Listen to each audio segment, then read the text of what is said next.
Good morning, Internet. How we doing? Can you hear me? Are we online? Are we on the Internet? Alrighty, it's Saturday morning. First thing first, coffee. Still hot. Good. I didn't wait too long. Alrighty, so a couple of quick things right off the bat. Of course, thank you to Sirenscape for the background music and soundscapes we'll be listening to. And thank you all for getting up so early on a Saturday morning. I'm sure some of you have been debating whether or not this is worth it, but it's D&D, so it's always worth it.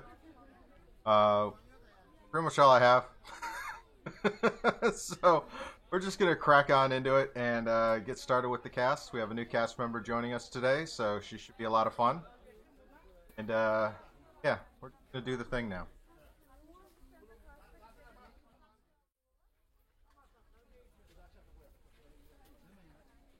Good morning, everybody. How we doing?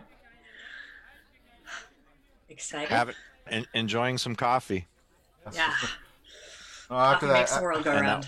that was about the last of it too for now. No. Bio break. Can we take a break? oh no! Oh, You did somebody not pace yourself recognizes you. well. I did not, but then again with coffee I never do. So Hi, Prof. Mr. Jelly. Loads of fun, loads of fun, loads of fun. All right. So, when we left off, you guys had come back from the Shadowfell with Sir Xandergruel.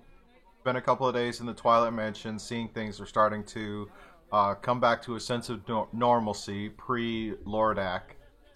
And then the two of you, Obsidian and Inari, went back to the guildmaster that had hired you initially and spoken with him. And in speaking with him and getting your compensation for a job well done thus far, you were reunited, reacquainted with a little goblin named Snagraz, who seems to have gone through a bit of a change since last you saw him. And then the three of you did some shopping. I made Mr. Jorgensen of Jorgensen's Magical Wares quite happy with some purchases, and then have returned back to gotten a letter of introduction and a letter of a statement from the guildmaster on the western city to bring to the eastern city to kind of let everything know to try and get some trade going back through. As you were traveling back through, you stopped back at Twilight Mansion, introduced Snagraz to Sir Xandergruel, and was shown the laboratory, as it were, that Sir Xandergruel's mage previously occupied before his untimely demise.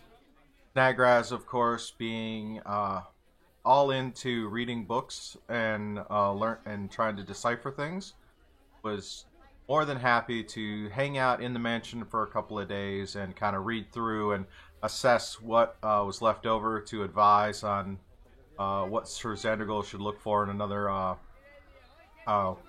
magic user to employ in the mansion. In the meantime, Snagraz is able to fulfill that function temporarily. Obsidian and Inari then traveled to the eastern city. As they arrived in the eastern city, they could see that many miles further east, there was another kind of port town. You could barely make out some ship masts in the distance, and there was a river that led from the port town to this eastern city. You guys had come into the eastern city. It was late when you arrived, so you took up lodgings, and now with the following morning, coming down, having your morning breakfast meal, and then coming out onto the street. don't forget the coffee.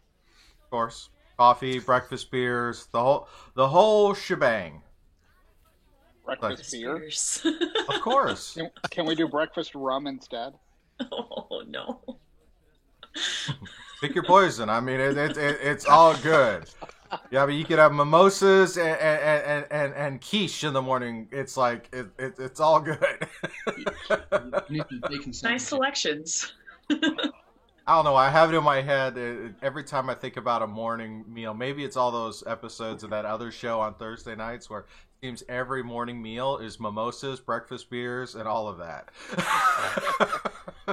So I'm just like, you know what? I if I could do that every morning, I would love to. So that's just what I'm going with.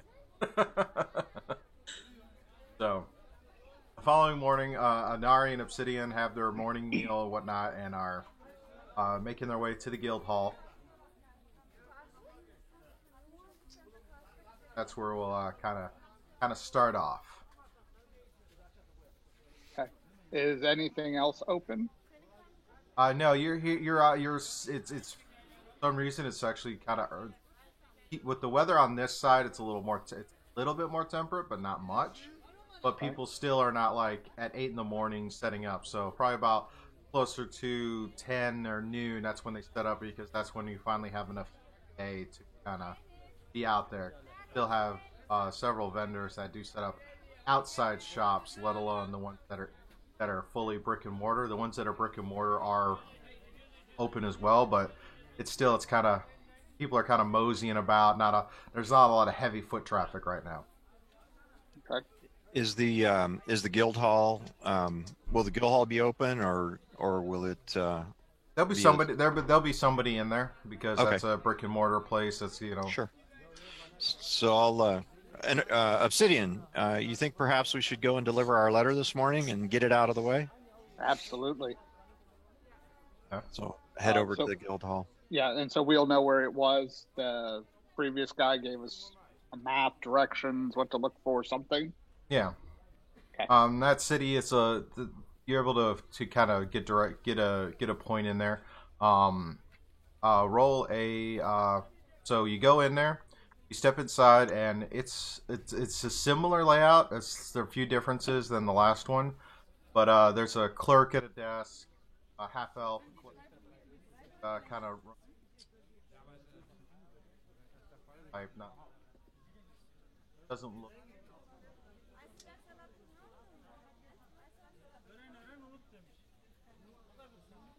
Morning, sir. Good morning. I am Anarian, and this is Obsidian, and we have come from the Western City, and we wish to speak with your guildmaster. Whom should we ask for as the guildmaster in this town? The guild office has travel past six. That is something that we're going to need to discuss with your guildmaster first, but we have been sent by Guildmaster Stephen Ramergon from the Western City to meet with your guildmaster and relay some information and a letter, and I'll show the parchment. So he takes the parchment, looks it over.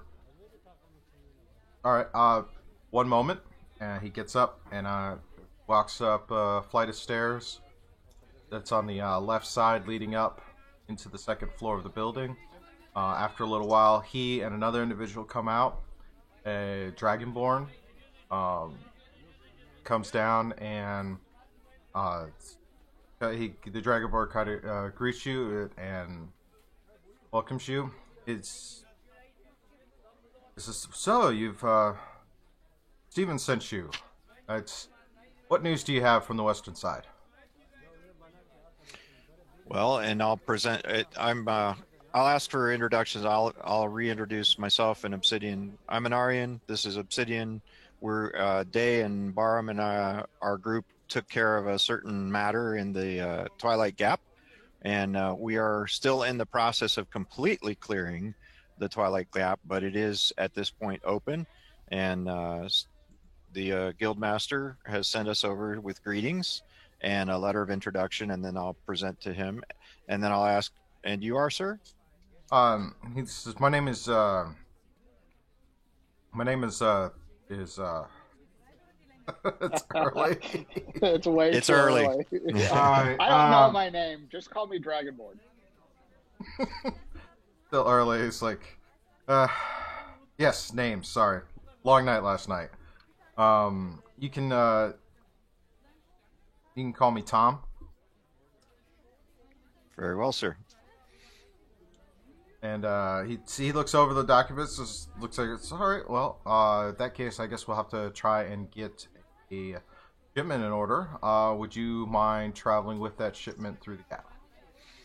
That would not be a problem at all, sir. We would be happy. We're going to be on our way back to the Twilight Mansion after we conclude business in the city. Okay, then I would ask you to hold up. It'll take us about a day to get a caravan together. We just received some supplies from the port city down the way. So we're kind of just letting it sit in a warehouse, and so we could get something together if you don't mind holding out. No, we have some business to attend to here in town. Okay. I would ask, is there any smith or armorer that you might recommend that we might visit in the city, or perhaps a establishment that your guild does business with for magical items and supplies? We do business with several of the shopkeepers. We do just supply them with their wares from the port and beyond. Is there something in particular style of magic item you're looking for, or magical item you're looking for, or particular profession with an armor or a weaponsmith? I have a sword that I would like to have appraised, and perhaps might be willing to part with it under certain terms. And then I am also in search of a bag of holding due to some events. Our party has had to split up a little bit, and Day and Barham have had to go take care of some other business. But Obsidian and I will be continuing our desire to keep the gap clean and clear for travel and merchants. And so with that said, I'll need a bag of holding to help with our party's equipment and supplies. We do have a couple of shops, and he makes a hand motion to the clerk, who scribbles down a couple of names and hands you a piece of parchment with a couple of locations based on that description. And says, "All right." Then I ask that enjoy your commerce, and and we'll send word that when the caravan is ready to go. So We can expect tomorrow morning. yes, expect in the morning. It'll give it about a day or so to get everything put together. So probably about the next day you should have a caravan ready to start to travel through. And we can certainly come back to the guild hall and check in tomorrow morning as in preparation for our departure. Sounds good. All right, we thank you, sir, and we'll leave our letter of introduction and the letter with our letter from Stephen with you, and move along then. Sounds good. Enjoy your day. You as well.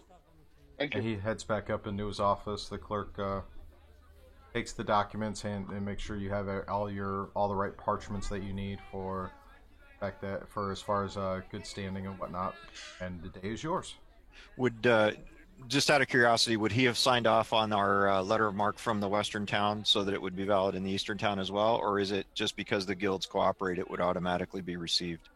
Didn't necessarily ask that question, but if you want to bring it up with the clerk, you could roll a persuasion real quick. Sure.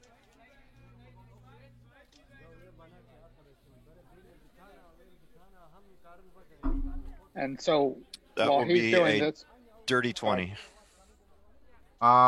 He takes a look at it, looks over the letter and the praise that as far as the praise for the swiftness in getting it done, and he says that yes, he puts the signature on that same letter of marque and gives it back to you, so it is valid in the town for the moment.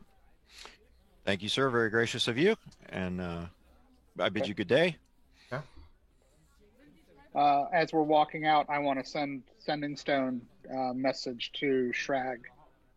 Let's see, Okay. 25 words. At the town,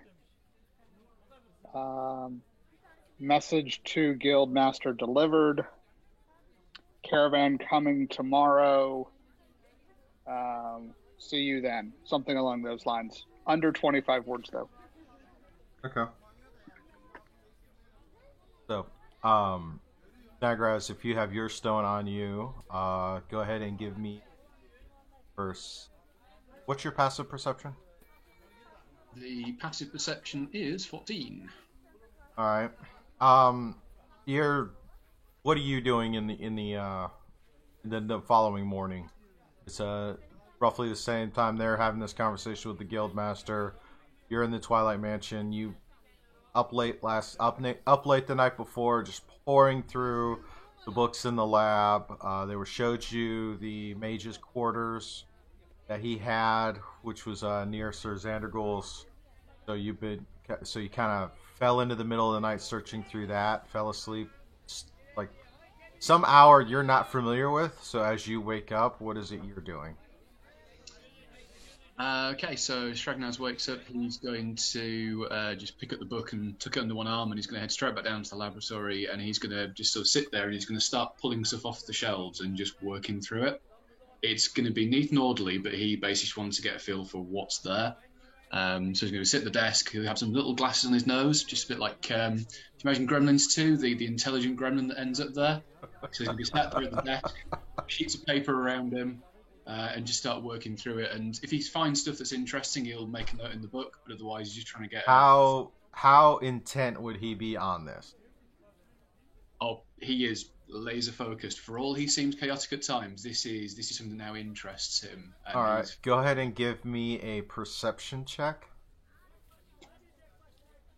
Okay, that is... Yeah, he is totally laser focused. That's a 6. All right, so the stone, the stone kind of goes off, but you're just so focused on going through these documents, you don't even it doesn't even register to check the message. Do these stones have like a missed call recording on them? I mean,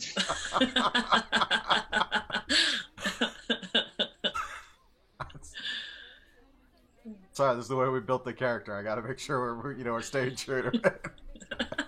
I mean, it's like you hear the voice. It's like the stones going off, and it's like like Obsidian May sends his message, and it's like you might hear it in your, but you. There's books, there's documents, there's cool stuff to look at. Yeah, that's pretty much. Muted, Shad. That's why I couldn't hear him. I didn't know Wow. So after a couple minutes of no reply, I turn to Narian and go, this guy's going to be trouble. He didn't respond. So. At least we made the effort to let him know. Yep. Shall we off then to see what we can find? Let's get into trouble. We haven't had trouble in a couple days. True that. So we'll go to the first... let's start with the armor. We'll go to the armor that they recommended, or the smith that they recommended. Yeah. So traveling through the city, things are starting to pick up a little bit. You get to kind of an area where you can hear the sound of hammers on anvils, and you come up to a smith shop.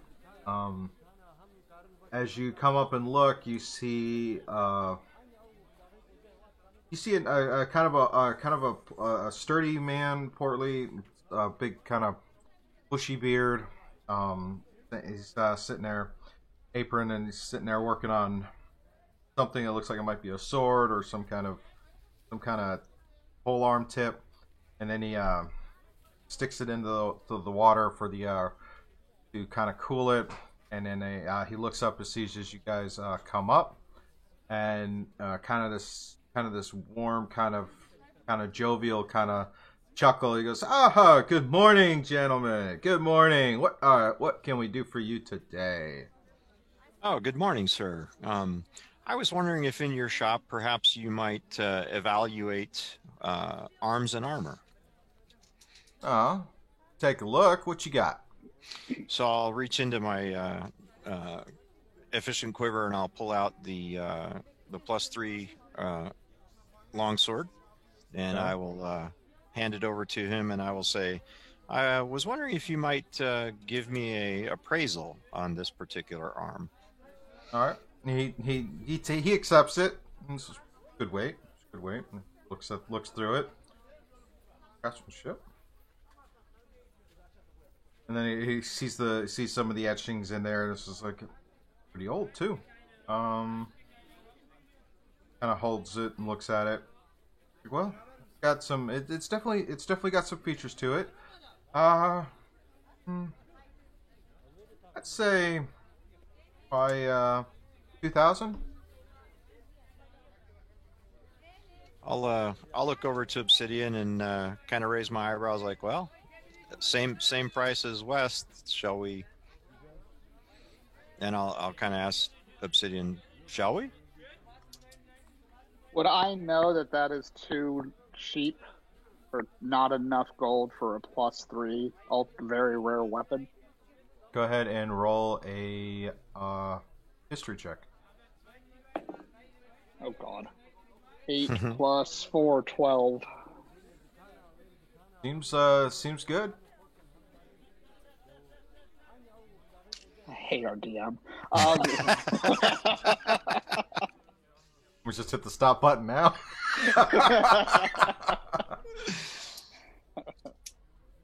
I look at Anarian and go, for a +3 weapon, I would have thought that would have been a hell of a lot more. I mean, our little boots were a quarter of that, but sure, go ahead. Can I do an insight check to see if I think that he's given us a legit price? Sure.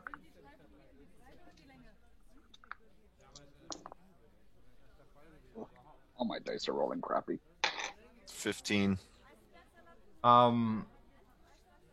He appreciates he seems pretty genuine in what he says as far as his assessment of the blade. So it's kind of he appears to be truthful on what he says about the blade.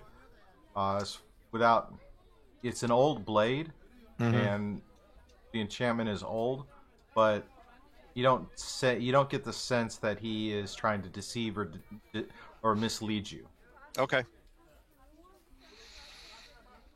All things considered, the prices are the same in both towns, and with our rolls, I'm feeling that the deal is a decent deal, even with our reservations. So I'll go ahead and ask him. I mean, you could try and persuade to get a bigger price, get him, make a good case. I mean, all right, if you want to try, I'll give it a shot. Sure. Okay. And I'll just I'll look at him and say, I appreciate the honesty in your evaluation of the weapon, but as my compatriot here has explained, this is a pretty strong weapon. I was wondering if perhaps we might negotiate for a bit of a higher price, and then I'll also show him the letter of the mark to help influence and show that we're acting in the best interests of both of the guilds. Okay. To increase the travel and market, or not marketing, but the merchants' passage, and see if that'll help with that persuasion. Okay. Now what's your counter offer? What did we say those were worth, Obsidian? Do you remember? For an ultra rare, I thought it was 5,001 up to like 50 grand, but again, it depends on the item. So, and lowballing it, let's say we'll start at 4. Let's start at 4 and see if he'll negotiate a little bit. Okay, go and roll your persuasion. Will do. That will be an 18. All right. He looks at it, looks at you, and he says, well, 3,500 for it. How about that? I thought he was going to say 35,000. I was going to be like, That's 3,500. So Obsidian, that's splitting our difference pretty much. Are you? Yeah, I'm good with that. Okay. I'm good with that. So I'll say, there you are, sir. All right. Now he goes. We'll make the deal. He steps aside, comes back with a pouch and 3,500 gold pieces in it. Okay. I'll hand it to Obsidian and say, since you're the Eshkar of accounts, I will let you divvy out the proceedings for the 4 of our group. Okay.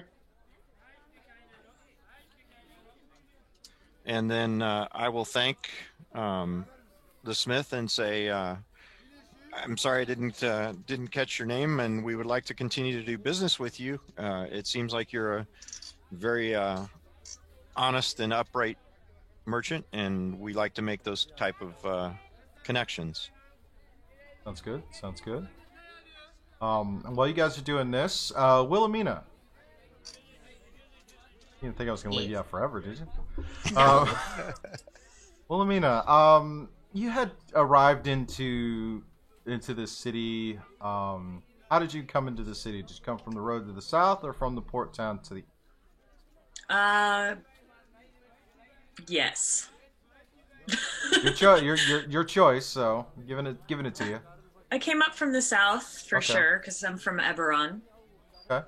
So coming into the town a couple days ago, and kind of been with a merchant travel, you were accompanying a caravan that was destined for the western city, but had to travel through the Gap. But when you arrived there, you weren't aware that the Gap had essentially been closed due to some high-level threats from beasts from some other plane of existence that not many people had actually seen.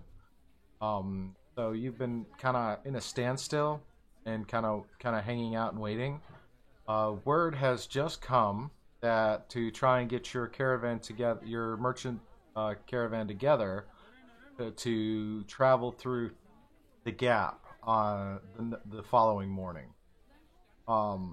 As such, so you kind of have the day to kind of be out and about around the city. What is it you had wished to do? Well, I would like to start my day by opening my bag of tricks and pull out a little furry object Yeah. and toss it. Okay. And let me see which friend I'm summoning today. Sorry, I'm still learning my way around That's fine. That's fine. D&D So Beyond. you have a bag of tricks. Mm-hmm. And so about 20 feet away from me, a little white goat gets summoned and Okay. bleats at me, and I give him scritches between the ears. Okay. And I say, okay, friend, let's go see what we can find. All right. And I just kind of want to explore and see what the people are doing and see what's cool in the town. Okay. Anywhere in particular you wanted to go, or just kind of wandering aimlessly? I feel like I should check in with the guild, the merchant guild, to just let them know we're ready to go when things are ready to go. Okay. You come in there, and the clerk is ruffling through some papers, and he looks up at you and says, Wilhelmina, did you get word that they're going to be actually going through the Gap tomorrow? Are you going to be ready? Yeah, absolutely. We are ready to go. Been spending a lot of time just waiting. I don't like just waiting. I understand. Waiting is not good for profits. So there's a pair that came in from the Gap came by just this morning to let us know that the Gap is open. So I'm glad you were able to get word efficiently enough and to make ready. Is there anything that you need as far as your preparations to go through the Gap? Well, I do know that there have recently been some beasties seen in the area. It could possibly help us to have a little bit of extra escort, some extra muscle for the merchants. Do you think those two are still around and available? Yes, we've already asked that they accompany you, accompany your caravan through. Most excellent. Figured it's just safe. We're just going to send the one wagon of the caravan too. And if everything is good on the return trip, then we'll start sending larger processions. But I want to take it easy. One, maybe 2 wagons at most. So Cool. I believe that was your caravan particular that came wagons. Am I right? Yeah, just 2. Okay. So yeah, it's just ask that you be here in front of the guild hall in the morning. so that we can and right before you head out, or yeah, that's pretty much what we got. I could really go for some warm biscuits. Do you know where to find any in town? Possibly with gravy. There's a couple. I mean, there's the tavern that most there's the large tavern. But are you looking for? I mean, a smaller thing? There might be something at the Crooked Tooth. That might be something you can check out. I haven't been there yet. All right. Kind of gives you directions and says, yeah, directions to where the Crooked Tooth is. I bow. Thank you. Appreciate it. Enjoy your day. I go to find some biscuits. I really want some biscuits and gravy. You're making me hungry now. That's just not right. It's too early. What, for biscuits? We got coffee, but no food. I'll be dialing up to DoorDash momentarily. Pardon me. Hey, be careful what you order. Okay, so you and your goat head to the Crooked Tooth and step inside, and it's an interesting little bustling place. You see, there's a guy behind the bar. It's a kind of a blue dragonborn with really crooked teeth. So, he sits there, welcomes you in, and asks, what will it be today, lass? Biggest plate of biscuits and gravy you got. Coming right up. And coffee, please, coffee.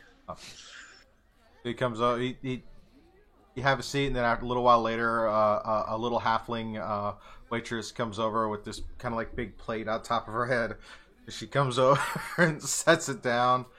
And it's like there's the nice platter of it, and with the biscuits and the gravy and the butter and the jam, not all together, so you can mix and match how you want to do it, and then a nice big pot of coffee to kind of work your way through. You brought me the whole pot. You are a good woman. Thank you. Good thing left. Then she kind of wanders back and delivers another order and another order, so you get to sit there. Cool. I just sit and watch everybody, check out who's coming in and who's leaving. All right. Seat by the window? Yes, definitely. Yeah. So seat by the window, you see people kind of coming to and fro. Circling back to Obsidian and Inari, you got your messed with the merchant for the sword. What else is it you used to do? I'm gonna head to the magic shop. As I explained to the guild master, need to have a bag of holding since Day's got the other one. Okay. So, and all this talk of food, we need to get more food. Well, as you move to the next location, you see that there's a merchant shop, and then across the way from the merchant shop, you see an establishment, and the little tabard sign says the Crooked Tooth. Perfect. And Obsidian, perhaps after we conclude our business, we can go break our fast. Yes, worked up an appetite. Have breakfast and then. Hey, we haggle. That always brings an appetite when you haggle. Okay, haggling makes an appetite. I understand. Now, all you people talking about food makes an appetite. That's fair. So, step into the magic shop, and you see a furbog kind of tending the shop, and this is. Hey, good day. What can I do for you? Good day, sir. We're in the market for a bag of holding. Oh, really? What kind of bag will you? Well, what would you happen to have in stock, sir? We have a few different sizes. But if there's a particular size that we don't have, we could certainly make one for you. It might take a day or so. Considering the fact that we're going to be adventuring and leaving town in the morrow, I think it would be most important just to simply see what you have available and take advantage of whatever stock you might have. He shows you out. He's got a couple of the quarter size bags of holding, 2 of the half size, and 1 of the full size. Okay. I'll I'll look over the merchandise, and I'll pull Obsidian to the side and say, I believe Day was carrying a full size, but do you think it's necessary for us to have another full size, or should we take one of the half size? Depends on the cost. We've got enough coin. Just get the full size. All right, very well, very well. So I'll talk to the merchant, and then I think I'd like to purchase the full size bag that you have, sir. Okay. He pulls it down, says that'll be 500 gold. Okay, and then I'll show him the letter of marque from both towns. Okay. And he'll honor that. If he'll honor it, he'll drop it down to 250. Very good. Then I will hand him 250 gold pieces. Okay. And let me subtract those before I forget. And that will be it. I will thank him and say thank you very much, sir. It has been a pleasure doing business with you. Appreciate it. If you ever need some more magical bags and containers, please come back here. We absolutely will. What else do you sell? Well, we specialize in containers and magical bags. You look about, you see a couple of the couple of different quiver sizes, some different bags and backpacks. There's even a haversack sitting off to the side. It's a small shop. It's not very big. More or less just kind of a, as far as you can tell, kind of a one room that's kind of a 10 by 10. And then there's a door, there's a counter, and then a door leading into another space, which presumably would be where the creation happens of the bags. Okay. Not a lot in there because these things can be valuable, but he tends to specialize. Yeah. Parchments, pens, bags. This looks like it's kind of one of those things. It's like if you're into documents and document storage and that kind of thing, this would be. We should bring Shrag here. He may get lost. I'll laugh and nod my head. That would certainly be true. But the problem with bringing Shrag here is we may not find him again for a day or two. Yes. So. But certainly something to keep in mind for our any scroll cases or inks and quills and parchments that we might need in the future. Absolutely. Yep. Yeah. Do we need any spell components or anything while we're here or in the city? I do not currently. I have my emblem and all the supplies that I need for the spells that I would need. Okay. And Shrag didn't answer your message, so we can't very well ask him. So I suppose we'll have to do for now. Food. But I am hungry. Yes, let's go across the way and see what we can find. Okay. So, as you step across the streetway, the thoroughfare there, and step into the Crooked Tooth, you get the sense of roasted meats and baked goods and smells of coffees and ales and spirits. And you see a Dragonborn manning the counter. He's got some really nastily crooked teeth. Like he's been in one too many fights, or the teeth didn't just quite grow right when they came in. And then there's this, "Hi lads, what can I do for you?" Food. Good morning. What would be your breakfast special, sir? Well, we have some roast bear, and we have some fish that came in from the port. If you're into that kind of thing, and then of course we have seem to have a run on biscuits and gravy today for some reason. Ooh. Oh, that certainly sounds delicious. I think I'll have a full order of that with some eggs and bacon on the side. Eggs and good call. And what would be your beverage of choice this day? What's the strongest southern brew that you have of coffee, dark roast, in a concentrated drip? Are you a coffee snob? Extraction. Perhaps I might be called that. Well, see, we have we just got some we have some stuff in. It's rumored to rival Gutbuster in terms of its strength, but it's a coffee and not an ale. Came from the far south. How would you say that compares to a Marquesian mud?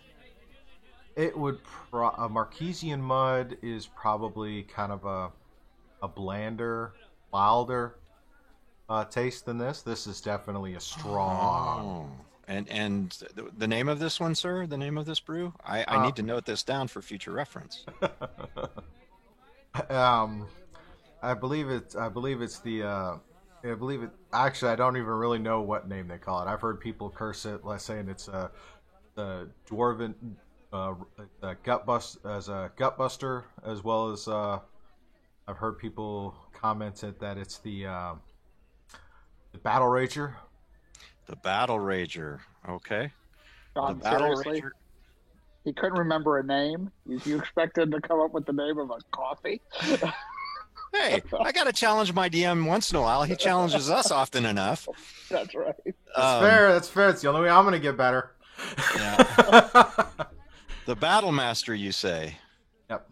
Call it the battle master. I'll take one of those to go with my my morning breakfast. Alrighty. And as you guys turn around, you see a woman sitting next to the window with a prosthetic arm, and she looks a little familiar to y'all. And on the same token, Wilhelmina, as you kind of look about, you hear a couple of voices that you haven't heard in a while, and look over and you see a tabaxi and an elf standing at the bar. I'll elbow Obsidian. Obsidian, isn't that Wilhelmina over there?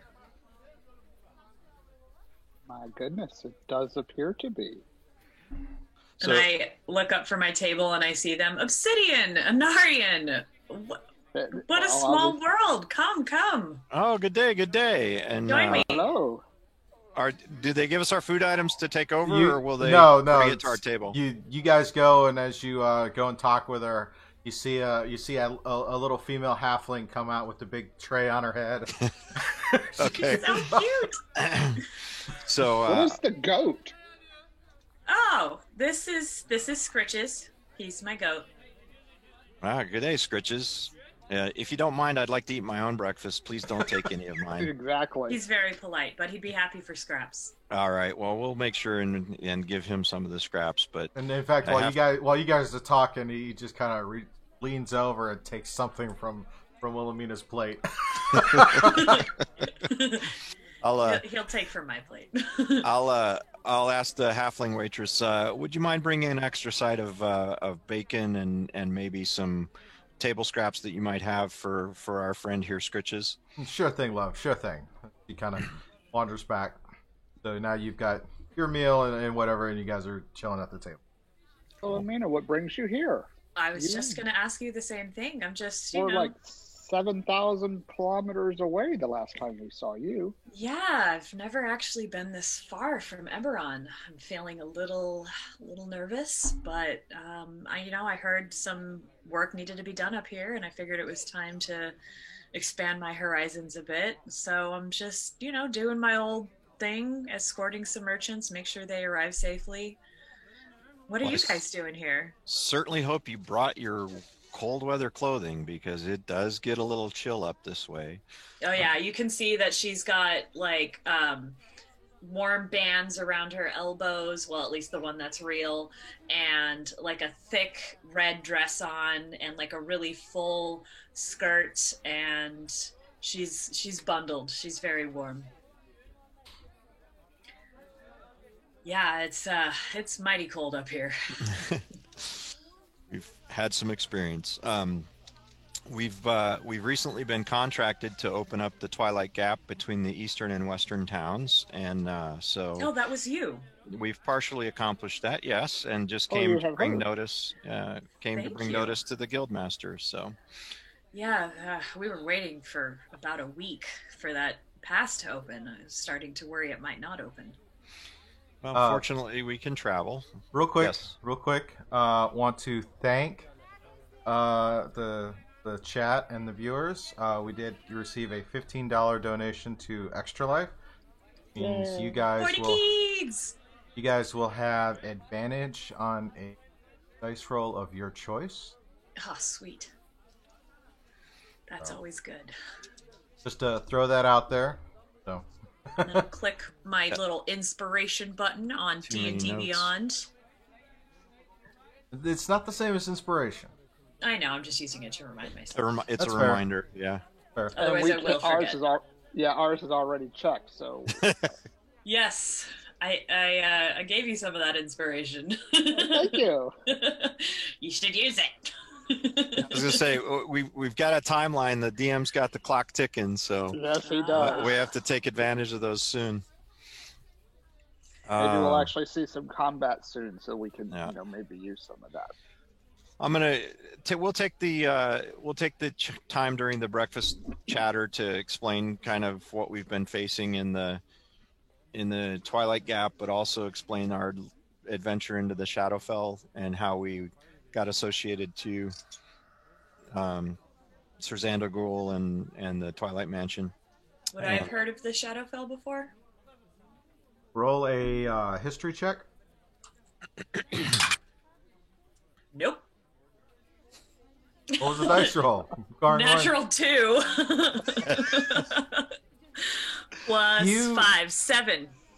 You know that you traveled through a portal from Eberron to get to this where you are now, and that it's been a few months. But you knowing with that, and then it's like you've heard talk that there's multiple planes of existence.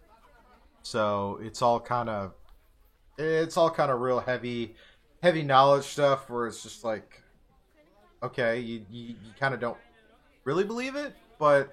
You know, you have your little credence to the fact that you went from Eberron to here at some time ago as part of travel. Story parents told their children to make them behave. That's a real place. Is Ugh. how long are you contracted with this caravan? As long as they need me. I was thinking, and Obsidian, correct me if I'm wrong, but You're wrong. okay, that goes about right. We You guys haven't changed a bit.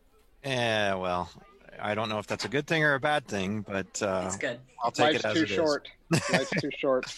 But with Day and Barham away, Shragnas has joined us, of course. But we could always use an additional hand in our encounters and adventuring. Do you think that? Wilhelmina, Yeah, perhaps sure. if you've finished with your caravan and we get them safely to the western town, do you think that you might be interested in joining our small brigade? Well, I'm honored. That's quite an offer. I mean, I just work from contract to contract, so my schedule's open after this. I'd be more than happy to help wherever we can go. I was going to invite you to come and help with the merchants, but apparently the guild has already assigned a couple people to come with me. That would be us. That's us. Well, isn't this just working out nicely? How fortuitous. And we can bring you down to that Shadowfell, and you can see it for yourself. Sounds delightful. It's a And then- wonderful, wonderful place. It would be quite interesting to experience. Yeah. And we do have one other member that has recently joined us that we've made Yes, the acquaintance with. Shragnaz. Just call him Shraggy. Shraggy. Or Shraggy, Shrek. okay. Shrek would work. Shrek. There's a legend of an ogre in Eberron with that name. Well, Hats off to the chat. this particular individual I would hardly classify as an ogre, being that he's a rather minuscule goblin, but he seems to have. They're both green. This is true. Oh, there we go. There are a lot of similarities here. But he's recently joined us, so when we reach the Twilight Mansion, we'd like to introduce you and have you make his acquaintance. He's currently undergoing some study there. During our adventuring, the mansion unfortunately lost its mage, so he's helping to fill in for them for a while. Oh, that's very kind of him. But just a short period of time. He'll be joining us as soon as we're ready to move on. That's exciting. So you're planning on going back to this Shadowfell place? Absolutely. We are. There's much that we need to do there. We left quite a few things in the mansion, in the fortress rather, that we encountered there that we would prefer to recover and have in our hands rather than someone else's. Ah, yes. You don't want those sorts of things falling into the wrong hands. Precisely. That library sounds quite interesting. Funny you should say that. That was essentially the same expression that Shrag had. Ah, a goblin who likes to read. We found that odd as well, but yes, that seems to Cool. have been a change in his character. He's a unique individual. I haven't met a lot of goblins, so all I know is rumors and stereotypes. They do abound, do they not? They do. Well, when we get there, I can dispel some of those runes that you spoke of and see That what we can would- find. That would be fantastic because we were looking for some ways that we could help to bolster Shrag's abilities. So if you can do the same, that would double our chances, so to speak. Just remind me when we get there, or I might forget to ask Dolara to give me the correct spells that day. Clearly understood. So, adventuring from Eberron here and guarding merchants as you go. Yep. Seems like quite the nomadic lifestyle, so to speak. You know, I just want to help where I can. If there's any wayward adventures in over their heads, that's always fun. Real We quick try for not to those- get in over our heads. Real quick for those who aren't fully in the know, Wilhelmina, can you describe what your character looks like? Oh, yes. She has dark, kind of reddish brown skin, freckles across this area, piercing gray eyes, tightly curled, long black hair with a couple of premature grays kind of wildly sticking out. She does have some like bags under her eyes, and you can see on her good hand the knuckles are kind of like swollen and gnarled, and she does have that no, not bags of holding. I gotta cover the chat. You're distracting me, Sid. From about here down, her arm is prosthetic, and it looks a lot like the Warforged kind of technology. And yeah, she's got a black breastplate on that's sorry, I just hit the mic. Black breastplate on that's kind of gilded with like gold and copper, red dress, and from under the red dress you can see blue leggings. She's in the colors of her god Dol Ara, and on her neck is a long chain with a glowing crystal. That's about all you can see right now. Shoulders are a little like off cant. She looks like she might be a little ill. Scoob, when we met her and traveled with her, she had the prosthetic. Would we have seen what the prosthetic does, or are we still in the dark about how cool it actually is? You would, and from what I understand, you would have seen some of the tricks prosthetic has, because she hasn't really modified it since you last saw, because it's pretty much been exactly as it was did to her. So I guess I should also say, like, right about here, you can see a tattoo of the mark of the Sentinel, I believe it is. And the arm is engraved with leaves and vines, and I don't actually know what the other tattoo would look like. Just really intricate yeah, it comes engravings on it comes down the whole length of it. It's intermixed with the leaves and the vines and a couple of other things as far as symbols of life and prosperity. And then there at one point on the shield on the arm, about the forearm, there's what looks like be an engraving of some type, and the shield emblem also has an eye carved into it as well. It's all kind of, if you picture like a tattoo sleeve of like green ivy and vines, this is just on that ivy and vine as well. All right. So I'm excited to start on our adventure. We just finished my biscuits and gravy. Yeah, absolutely. So finish up breakfast, and I'll ask Wilhelmina. So in terms of preparation and arms and armor, have you need of any particular additional equipment? We had the good fortune to have some breaks in our adventuring, so we've obtained some things that none of our current party can use, but perhaps they might be of use to you. Well, I'm always interested to see. I've found a few more toys and things along the way, hence Scritches here. And I hold up a rust-colored bag that's just got like little furry little spheres in it.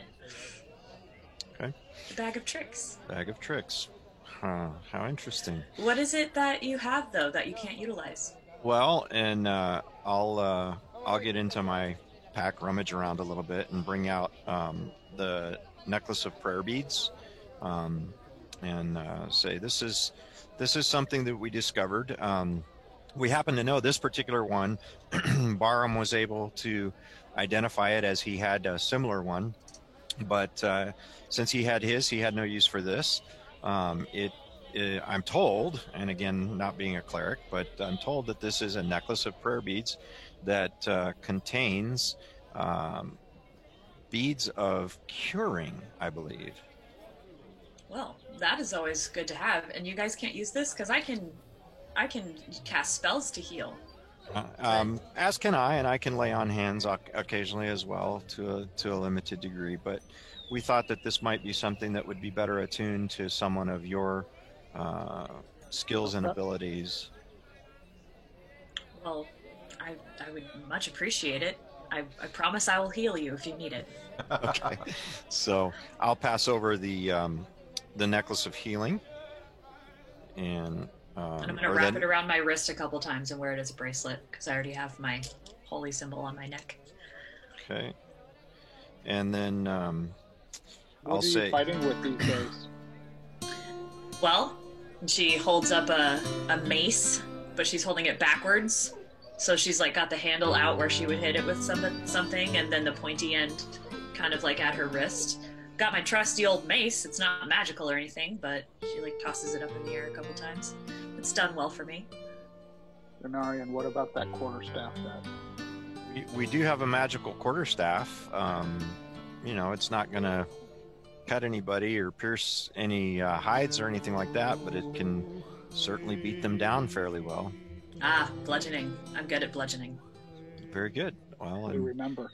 I'll reach into the quiver and pull out the +2 quarterstaff and hand it over and say, well, Amina, why don't you take a look, see if this is something you might be able to make use of.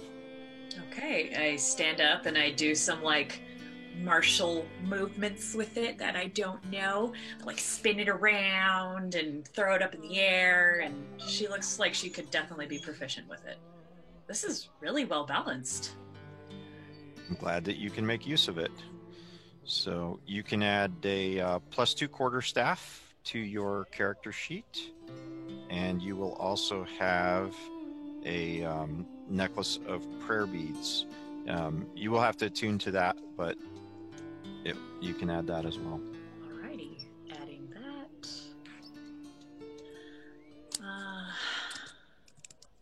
Quarterstaff, +2 quarterstaff. Ooh, it's blue. Pretty. It's so pretty. Cool. Is that Do I need magical to- or Do I need to attune to the quarterstaff? no? You'll just need to equip it. Okay, it's equipped.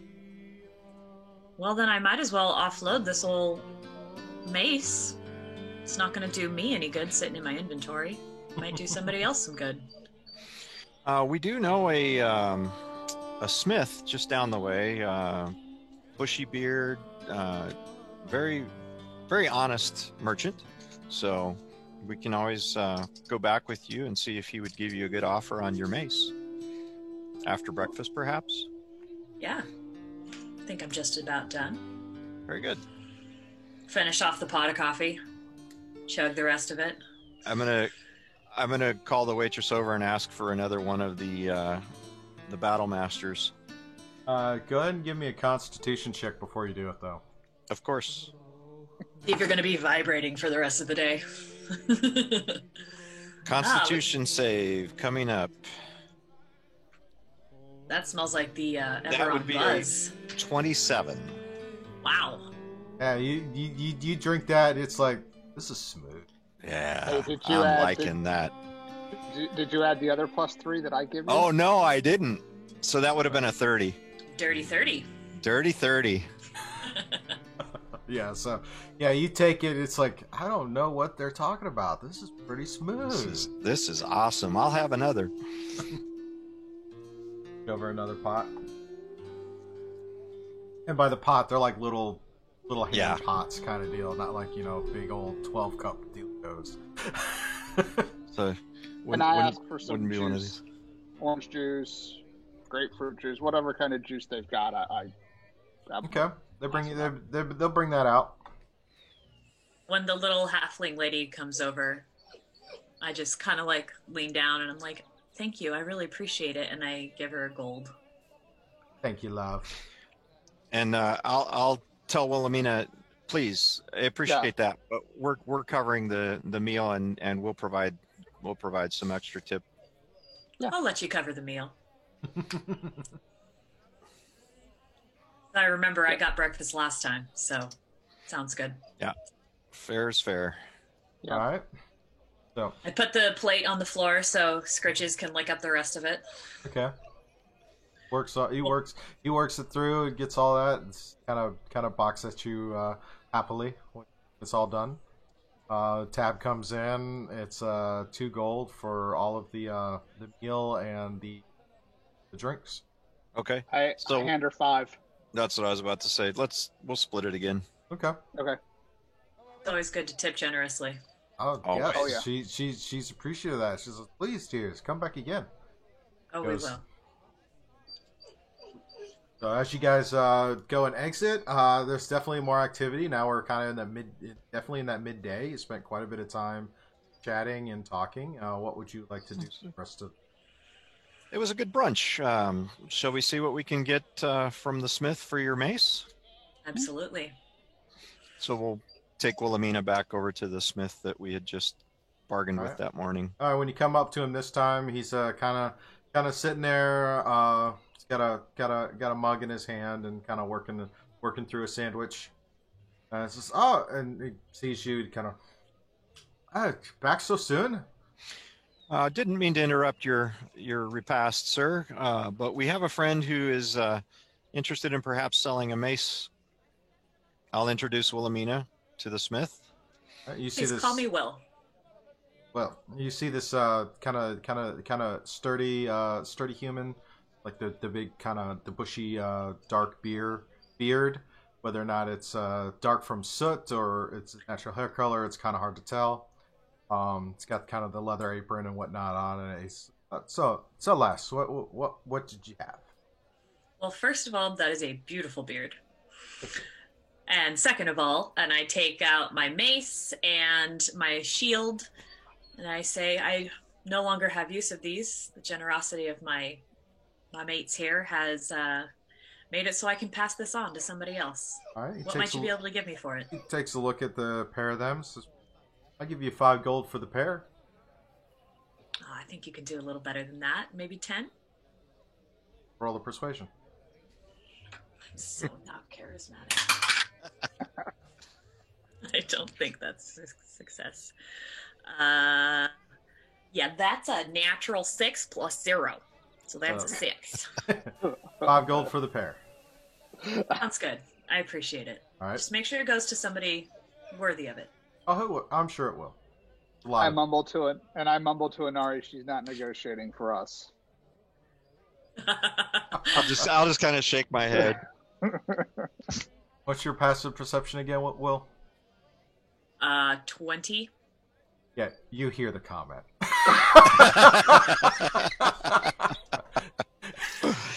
I choose to ignore it because I know my weaknesses. We all have fair. them. Don't ask me about religion. Yeah. I turn around and I go, I kind of expected that wouldn't work, but I tried. All All right. right. Oh, too funny. Rest of the day is So- yours. Have you any other needs or equipment items that you might wish to purchase, or what shall we do with the rest of our lovely day? I don't think I need anything that I can think of. I just want to enjoy the city. The sun is kind of warm, kind of nice. Yeah, it's better here than on the western side, believe me. Yeah, very nice. That was mighty freezing. It's, Not a fan of that.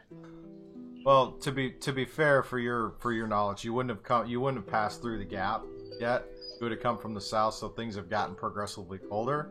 There's a light layer of snow on some of the on the ground because it is the winter time. You are in an Arctic region. It's just it's because the proximity to the water, the temperature is just a little bit warmer than on the other side, but it is still cold. But yes, it's a sunny day. Feels nice and refreshing to be out in the sun. I know for Obsidian and Inari, they've seen quite a few days of cloud cover passing through the mountains, so it's nice to see. Not to mention the sun. darkness of the Shadowfell. Oh, well, that too, but you know. Last couple of days have been cloudy weather and little bits and actually no, it's not going to be sunny because, like I said, it's winter, which means the sun has shifted, so it's kind of a dusk all the time. Just it's a brighter dusk because it's day. Kind of like if you're in that Arctic Circle type of region, around the 6 months of the year that it's winter versus summer. Does the sun ever get any higher than that? Roll a nature check. Finally, I roll something good to see if the sun is up. 17.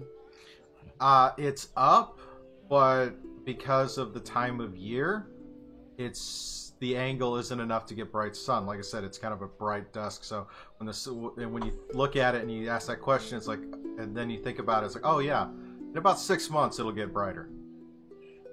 So while we're out enjoying the weather, I take this opportunity to cast Druidcraft and find out what temperature and the weather is going to be like for the day.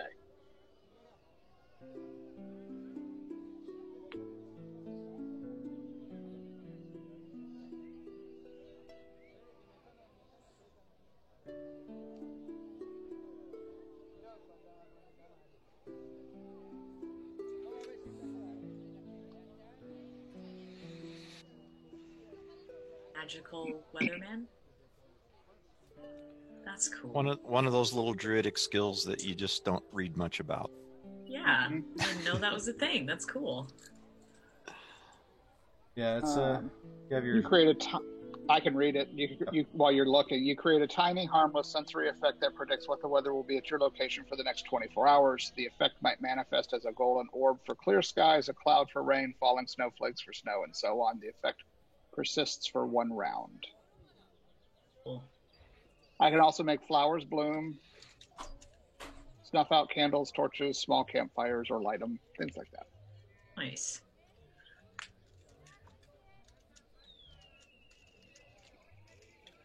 And he still doesn't have our weather. I have it. It's temperature's normal for this time of year. There's a light breeze blowing in from the east, and there is no precipitation scheduled for the next 24 hours. Okay. Good news, guys. Just a light breeze with no snow today. So you said we're like a town away from the ocean. Can we smell the ocean from here? No, you're a little too far from that. You can kind of see it in the Inari and Obsidian could see it from the distance because they were at a higher elevation coming down. From where you see, you do smell that there is a river. There's a waterway that, from what you can see in the way this town is oriented, there's a waterway that brings stuff in from the port town that is that is probably about 100-200 miles down river. So this is this is how they get bulk goods in, And then there are the roads that come in from the south, which is the way you traveled with your caravan. Cool. Would Will have ever been near the ocean? Is Eberron near an ocean? Eberron has several continent masses that do go by the ocean, so there's a possibility in your previous travels before you came to this region that you've been near the ocean or heard of the whatnot. Okay. I think for the rest of the day, unless anybody else has anything they really need or want to do, we'll just wander around touring the town and then preparing for departure the next morning. And then after we've kind of familiarized ourselves with the town, go back to the tavern and catching up with Will and get things along. like that. Yeah. Okay, that makes sense. So you go about, you see, you do take a moment to stop in and check on the two wagons and the couple of the merchants that Will has been bodyguard for, and to let them know, hey, you need to get ready. It's the following morning. We're going to be traveling through the gap. And you kind of let fill Will in on the okay. It's about a 2-day journey through the gap, and there you stop at the way station, which is Twilight Mansion, and then from there meet up with Snaggrass. Mm-hmm. So I'll recommend Obsidian. Do you think you might want to try Shrag one more time before we call it a day and put in our rest? I am not able to. Here you are. The normal that's sending right. stone. It only allows for that's once until dawn. That's right. Okay, that's correct. I forgot about that. Thank you. I was confusing it with the other that we obtained. Yes. And then I'll say to myself, and actually, while we're on that topic, I'll again rummage through my pack and pull out a sending stone and say, Will, you might want to take care of this for us. This will allow you to communicate with me once per day should we ever get separated. And I'll hand her the other sending stone that would pair to mine. Yeah, it's a very smooth river stone with a rune etched in it, and you can kind of feel it's got a little bit of a warm hum of magic. That's beautiful. Thank you. Of course. Especially since you're going to be joining us, I think it's wise that we be able to maintain communication should we be separated. That is always prudent. Yes. Please remember, it's only 25 words or less, so don't go on a diatribe. No, this is not a ranting stone, unfortunately. Yes. Okay. That is good to know. Thank you. Yes. So should I add sending stone or sending stones? I think you have to add the pair, but you only get one. Because I don't think they have a sending stone. No, it's sending stones. Yeah, it's in plural. Yeah. Okay. I put in the comments that my other one is paired with, or the other one is in Shrag's inventory. Okay. And I'm going to do the same and make the note that it'll be you and I that are communicating. I should get my mace and my shield. Okay. Thank you, Glock, for the sub. Yes, I was going to get to that in a few minutes. Oh, sorry, I'll shut up. No, you're good. Thanks, Glock. So you kind of finish out your prep and whatnot. The following morning, you get together for the caravan. And we'll say for the sake of brevity, you guys travel through with your high passive perception. And for those in the chat who don't know, we know Wilhelmina's is 20. What's Obsidian and Inari's passive perceptions? 18. 23. So yeah, it's like you guys can tell. You tell as you're traveling through. AF. As you're traveling through with your passive perceptions, you can tell that things are quiet. Like too quiet. Yeah, almost. This is the next day. This is the next day. Right? You're it's traveling. Druid craft for weather as well. Okay. Before we get on the road, I would want to know what we're going to encounter in the area. Do you seriously have a chart that tells you what the weather's going to be every day? Yes, I do. That is so cool. The anal retentive DM. That's that funny. We all love. Prepared for all contingencies. That's amazing. Except naming. Yeah, yeah. Don't ask him for a name. He came up with a name for coffee pretty quick. That was pretty good. Gotta rib you now and then, Steve. Kiss ass. I'm too new. I can't do that. So Will's making it through the pass. Shad, not so much. Not so much. As you're for your weather forecast, temperature again is going to be fairly normal for this time of year. There's going to be a strong wind coming through the pass, coming down the pass. So from kind of a northwesterly, there'll be a strong wind, and there's going to be a light snowfall as you make your way through the pass to get to the mansion. Okay. Be prepared. Our journey today is going to be a bit more troublesome, as there will be some snow and a very strong breeze coming through. I lean down and I look at the little emote of snow falling. This is really cool. I like it. Try to wave my hand through it.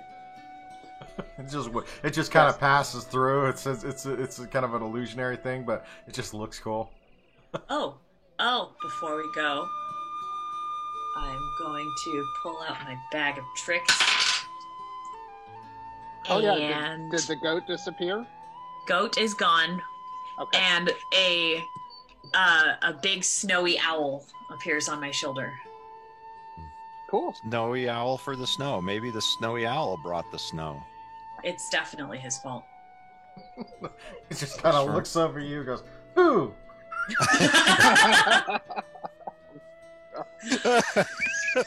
I scratch the back of his neck, so he does the thing where he's like, "Oh," that birds do when they get scratches. Yep. And so also before we get started after dawn, I'm going to try pinging Shrek again. Since he's heckling me in the chat, I will heckle him right back.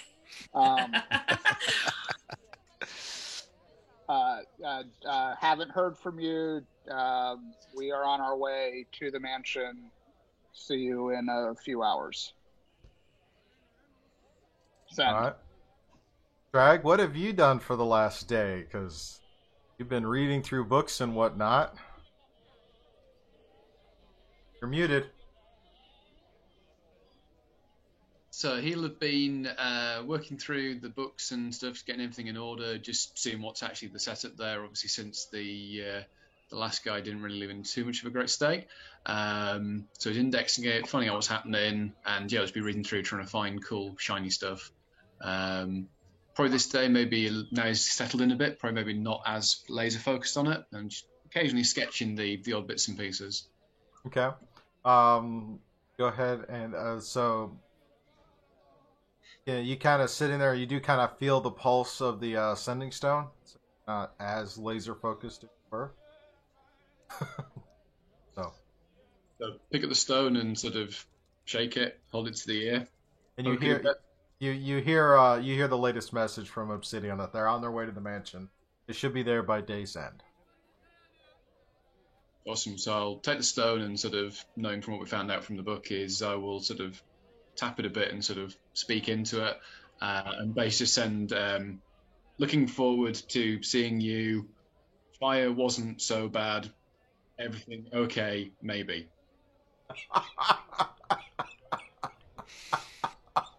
What? Keep in mind, only Shad can hear this message. Yes. Right. Yes. And as I get this, you see this look like this guy is going to kill us all. And I nudge to, or I whisper to Inari, he may have burned the place down. He's talking about a fire. We may not have a mansion to go to. You mean to tell me that we survived the Shadowfell and the fortress to establish a base of operations at the mansion, and now we have no base of operations? Well, I don't know. All he said was the fire wasn't too bad. So there's still hope. Are you sure this goblin is trustworthy?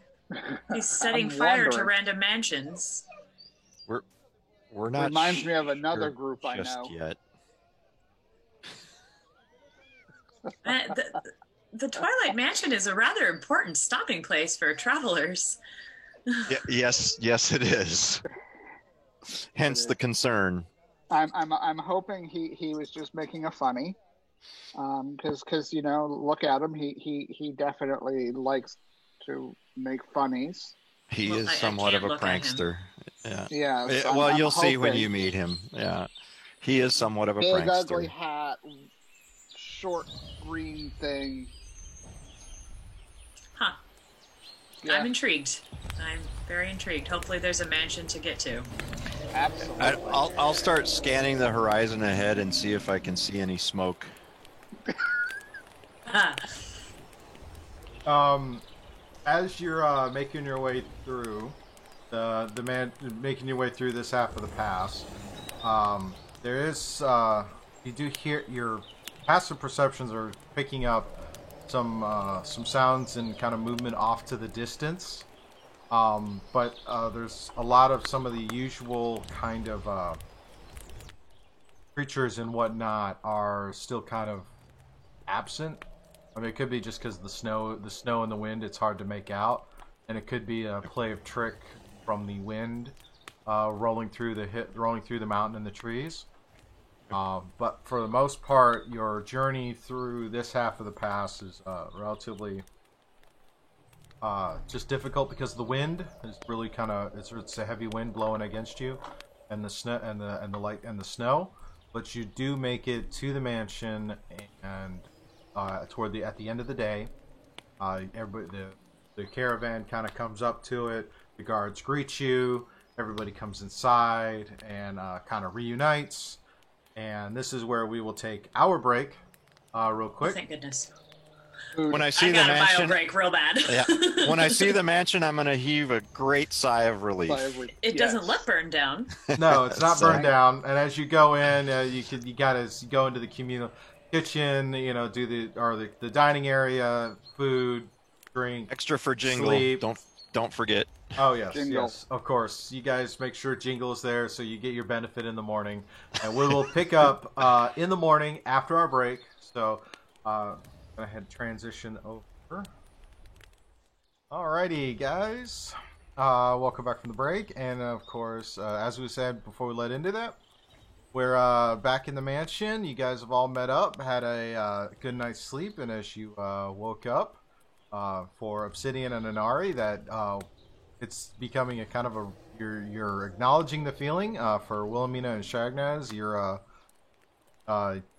feel as you get up a little extra, vibrancy and pep in your step, and you have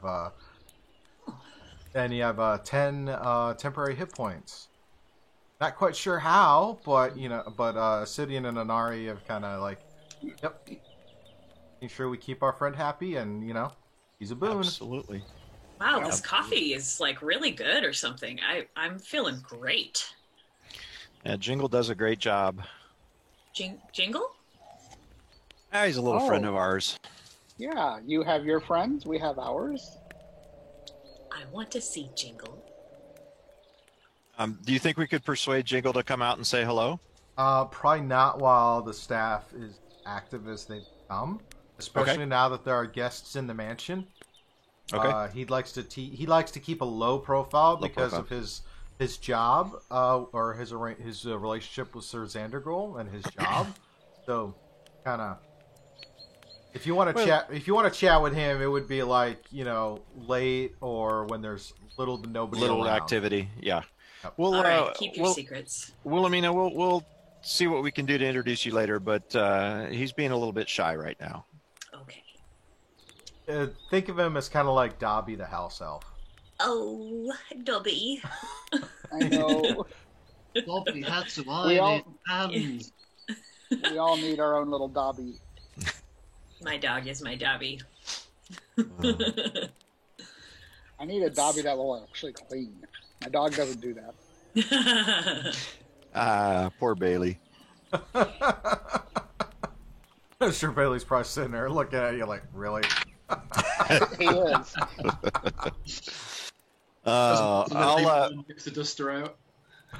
we'll check check with Will and the caravan, whoever's leading the caravan, to see if they're prepared to set out then for the Oh, day. Check in with Sir Xander Gould to see if there's any updates that he would like to pass along to Stephen and. Yeah. And is Shrag with us, or is he already down in the? you guys would have all met up for kind of your morning meal and whatnot. So this is we'll just kind of in that communal dining area, kind of all of you sitting at a table, kind of catching up.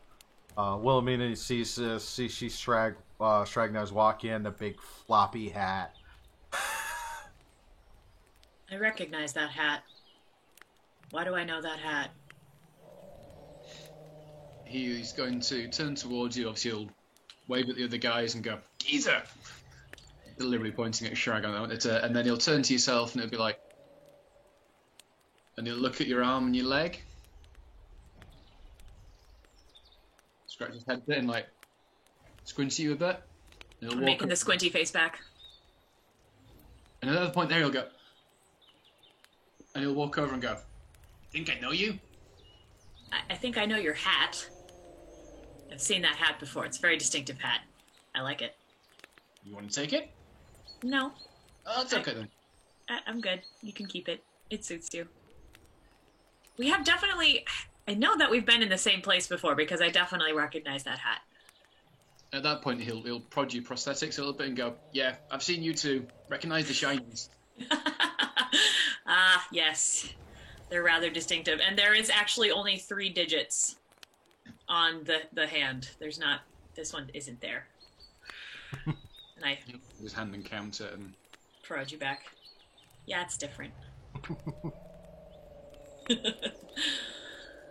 Well, I think this is going to be quite an adventure. I'm excited. You're coming with us, Shragnas? Yeah. This time with you. Everything in order. Everything tidy. Well, There are sure to be shinies along the way. What's for breakfast? Since we're eating again. Stop it! I'm hungry. I still haven't had breakfast. I'm gonna get you for that one somehow. I don't know how yet, but I'm gonna get you for that one. Sausage links, scrambled eggs, country potatoes. See, you're talking to me? Look at. Actually, you're right. You started out with the whole biscuits and gravy thing. Yeah. I will take the blame for that. I'm real hungry. Yeah, I'm gonna I'm gonna walk to my corner shop and get a breakfast burrito after this because of you guys. Thank you. Oh, breakfast burrito. There's a shop, little corner store that has a former hotel chef.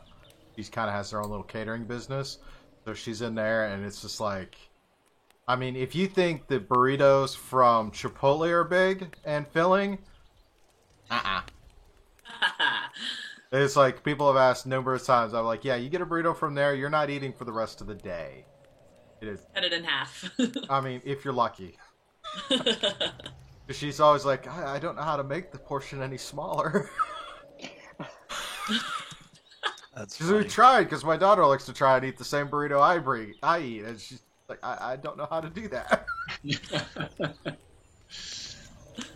So actually, just while we're having the breakfast, Shrag will obviously look at Obsidian and he'll obviously hear the comment about breakfast and stuff, and he'll just wave his fingers, and Obsidian now has like a permanent smell of like bacon and eggs for the next hour or so under his nose. That's just mean. Thank you. I'm gonna look at I'm gonna look at Shrag and ask. So you had your time in the library with your tomes. What did you find? What did you discover? Messy, very messy. Now tidy, very tidy. That's good. Shiny notes and goodness. Actually, Scoob, during that time as well, just think about it, the teleportation circle, would I have had a chance to work on that as well, or would I have still been doing the research into it? Go ahead and give me an Arcana check. Time management check. Remember, the book gives you, because I know I haven't created the book yet, but from what I do know of the book does give you advantage on anything magic related, as far as those kind of checks. Oh. So Ooh. any kind of investigation, wisdom, arcana, that book is going to give you advantage because of its influence on you. Cool. Okay. In which case, then that was a 16. Then. Yeah, you would have been able to identify the type of circle and complete the circle as a teleportation circle. Awesome. So I will relay that to the others that you know that design, like picture, writing on the ground. Finished. Finished? Where does Do you know it where, go? yeah, that's what I was going to ask. Do you know where it goes? Do I look stupid? I'm not gonna go through the mail. You want an answer to that? Yeah. Okay. Maybe no. You are an efficient person. Got a lot done in a day and a half. I know. He's gonna run over to your leg and actually like sort of like hug it. She called me a person. And pat his hat. Yeah. And he'll So point up DM, and go, he calls me funny names all the time. it's a sign of love. Harassment is his love language. So, Scoob, would he know where it goes, and would he be able to relay that to us? There's no connection yet, so it is. It's kind of an open. I think of teleportation circles as like stargates from Stargate SG-1. You need an address. You need an address. Right now, he's got his point of origin. He's got his address, or he's got it there, so it could go places. He just doesn't have an address to go to yet. Yeah. Okay. So what I'll do is I'll hold the book up and I'll flick through the pages and I'll show them an actual sketch of the finished design of it, and that way they've got a copy of it that when we're out and about we can spot things that will look like it. Now, if you three, as you're looking at the book, if you want to roll perception checks. Perception? Perception. Gladly. Ooh. Nat 20 plus 8, 28. Okay. Natural 1. Nat 20 plus 8, 28. Wilhelmina, you're What am I- within 5 feet, I think, so your thing doesn't go. It's only saving throws, right? It saves. Yeah. Okay. Doesn't help with the nat 1 anyway. Well, as you look at it, you see this sketch, and this is a pretty. It takes up 1 page, and it's a pretty substantial sketch and detail and notes. Obsidian and Inari, as you guys are looking at it, you're noticing that you almost think out of the corner of your as you look at it, you almost see some of the glyphs kind of dance a little bit on the page. Anything recognizable, or we just see them move? That would be an Arcana check to see if you could recognize the room. I will Okay, try and it. then remember when we first ran across these, I took and I sketched what I saw. Is Yeah. it the same, or is it? It's the is same. it It's the more same complete? runes. It's the same runes, but you see a subtle flicker of movement in them. Yeah, I got it. 8. Arcana. 17, 13 plus 4. The runes. The runes kind of lay out like for a potential location. It's just there's no, but you're not quite sure where. You recognize that, and you see where you look at your sketch, and it's like you had about 60 to 80% of it looked like it was about 60-80% complete. The sketch you're looking in his book is 100% complete with notes and instructions, and of course it's going to be in Goblin, so that unless you got Goblin, so you can't read Goblin, you're not going to be able to really understand it. No. So, but as for Shagras, he's yeah, it's, kind of like reading stereo instructions. He just totally understands it, but you guys are like, what the hell? Okay. So before we get going, I want to do so you can start looking. I'm going to do Druidcraft to see what our journey's going to be like. So. Mm-hmm. I already rolled it, so you just Okay. It is actually going to be a bit colder today. It's going to be about 30 degrees colder than it was the last couple of days.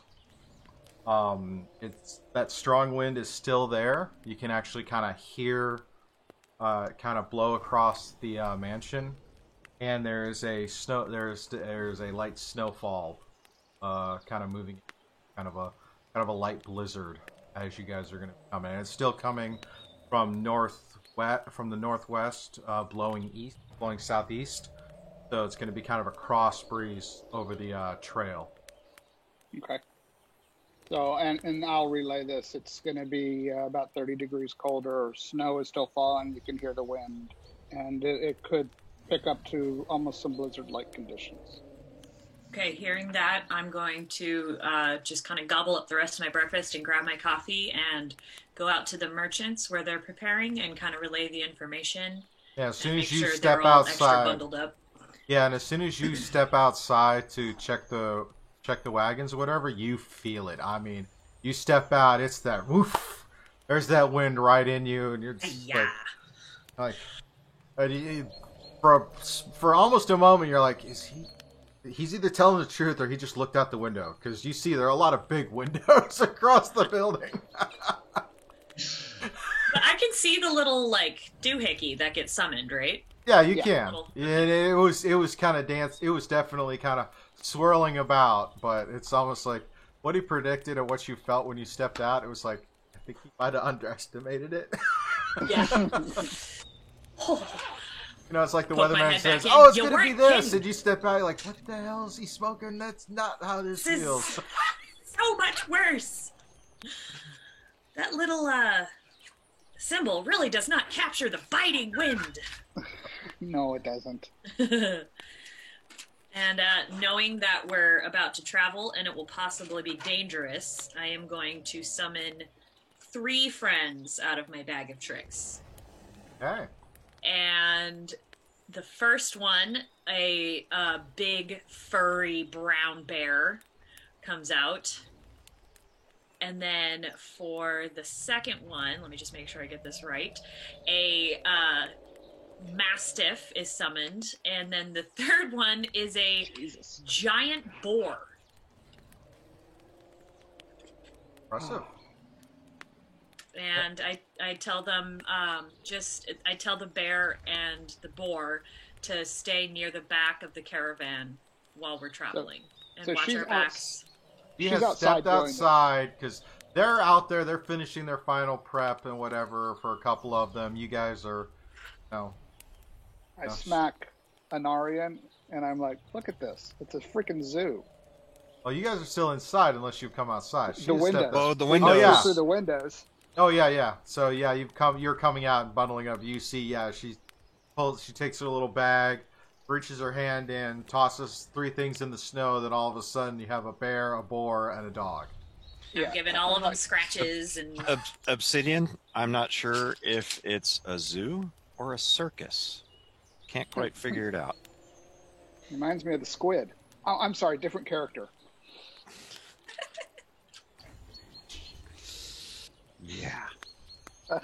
Shragnas is going to quickly, when he sees obviously his reaction and what Obsidian says about the weather, he'll quickly nip off to his room again, and a couple of minutes later he'll come back out and he's got a big fur colour cloak on, he's got sort of muffler on his hands, and he's got a big sort of fur hat crammed over the top of his red hat. And he'll go outside and he'll go up to Wilhelmina and go and pull on her top and point at the boar and go.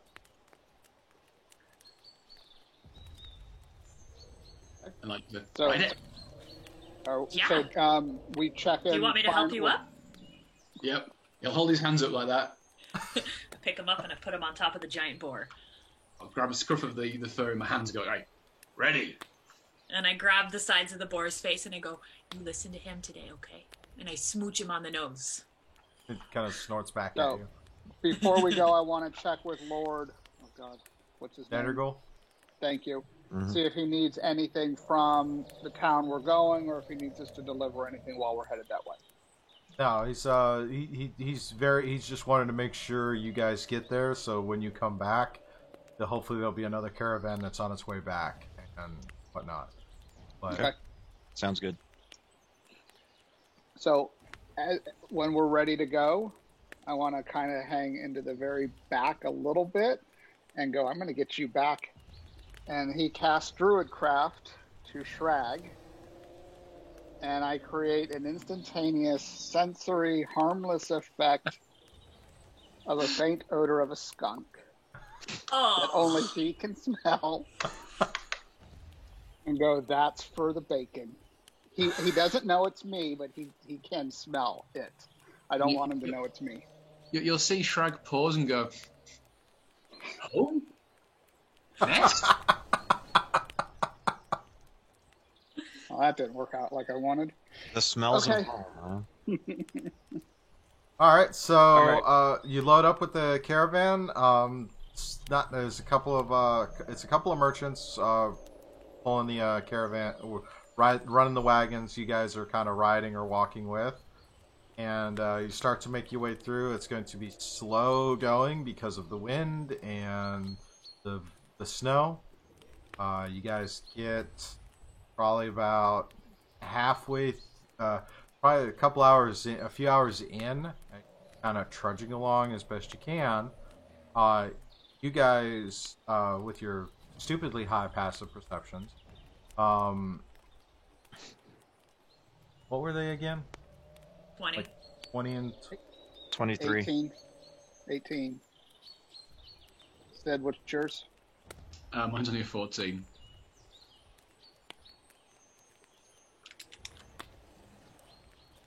so that 20.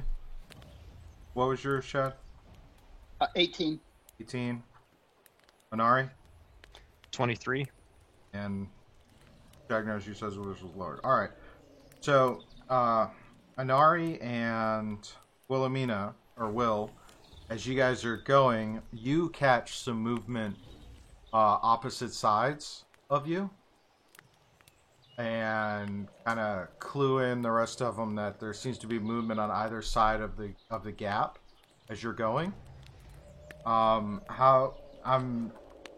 Who's on what side? Because I have the wagons in the center. Okay. How many wagons?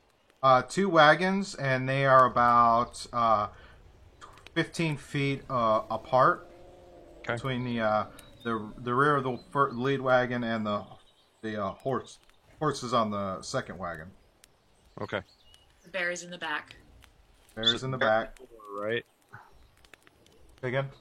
The bear and the boar? Or just the Boar bear? was going to be in the back, but now he's got a rider, so he's wherever Shag Shrag is. Yep. Shrek. Shragnas. Him, that one, Shrek. I can never remember where the R is. All right, so Shragnas is on the... I'm having Anari and Wilhelmina on either side. So are you at the front of the caravan?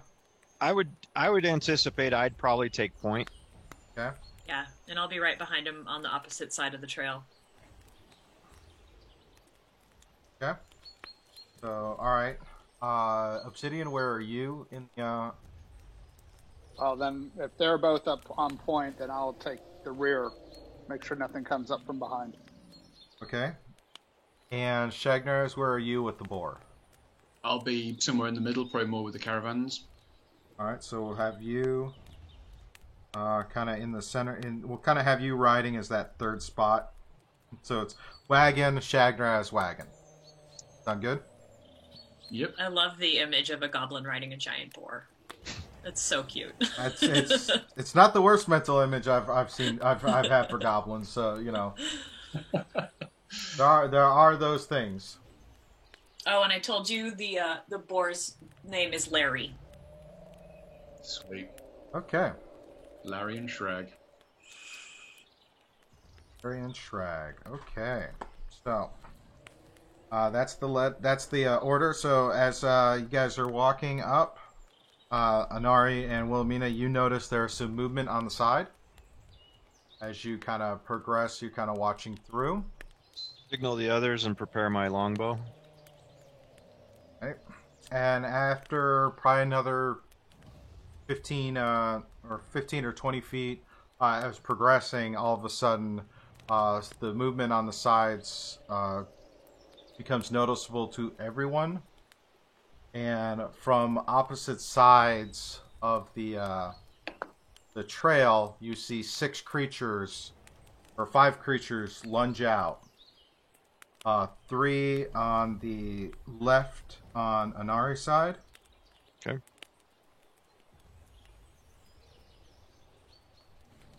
And 2 on the other on the left with Wilhelmina.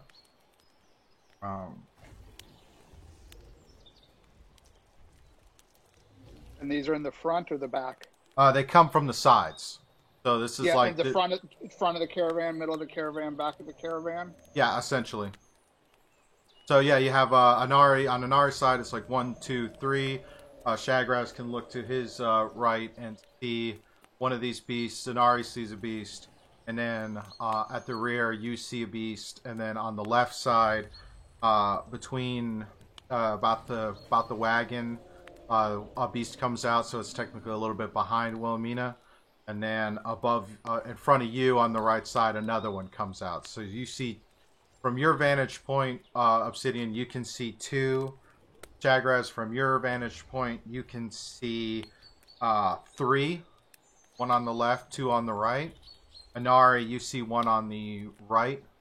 As you look down, you can kind of see... Yeah, Wilhelmina can see 2, Shagraz can see 3, Obsidian can see 2, Anari can see 1. He has to as looking about. And these are kind of large panther-like beasts, black and and they appear to have... It's really hard to get a bead on exactly what they look like. But you do see some that looks like they're panther-like, and they seem to have some type of tentacle that is kind of lofting about their heads. Oh, shnikes. Yeah. Okay. Woo! There's no surprise. It's just initiative. So roll that initiative and let's get this going. Roll that beautiful bean footage. Let me know when you're ready.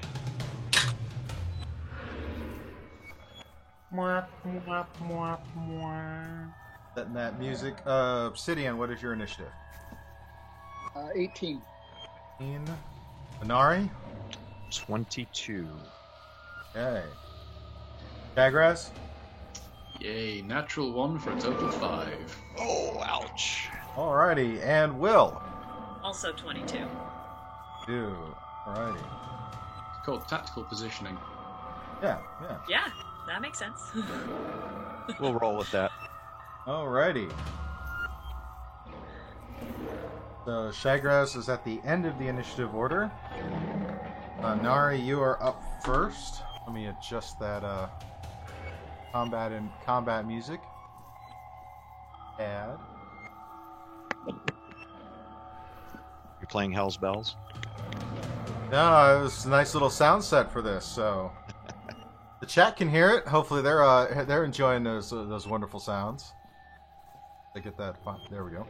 Alrighty, so first up is Anari. Will, you're on deck. Anari, what do you want to do? So, as a bonus action, I'm going to cast Vow of Enmity against the one that I can see. Okay. And then with that, how far away? What's the distance? Given the size from your position to it, as it just kind of lunged out from the tree line down, it's about 10 feet from where you're standing. In that case, I will engage melee instead of ranged. Okay. So you're going to charge up and melee with it? Yes, I will. Alright. Go ahead and roll for your attack.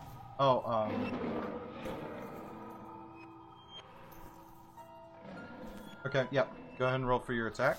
So the first attack will be a 24. I will say that you need to. Your attacks are going to be at disadvantage because of the creature. Okay. Well, because of my Vow of Enmity, then it's going to cancel out. Okay, because I get advantage. Yeah, so it's just a straight. So 24 will hit. Go ahead and roll damage. Okay. Are all attacks at a disadvantage then? Or Yes, all attacks on these beasts are going to be disadvantaged unless you have some way to negate it. Okay. Okay, that is going to be 13 points of piercing damage for the first attack. The second attack is going to be a 21.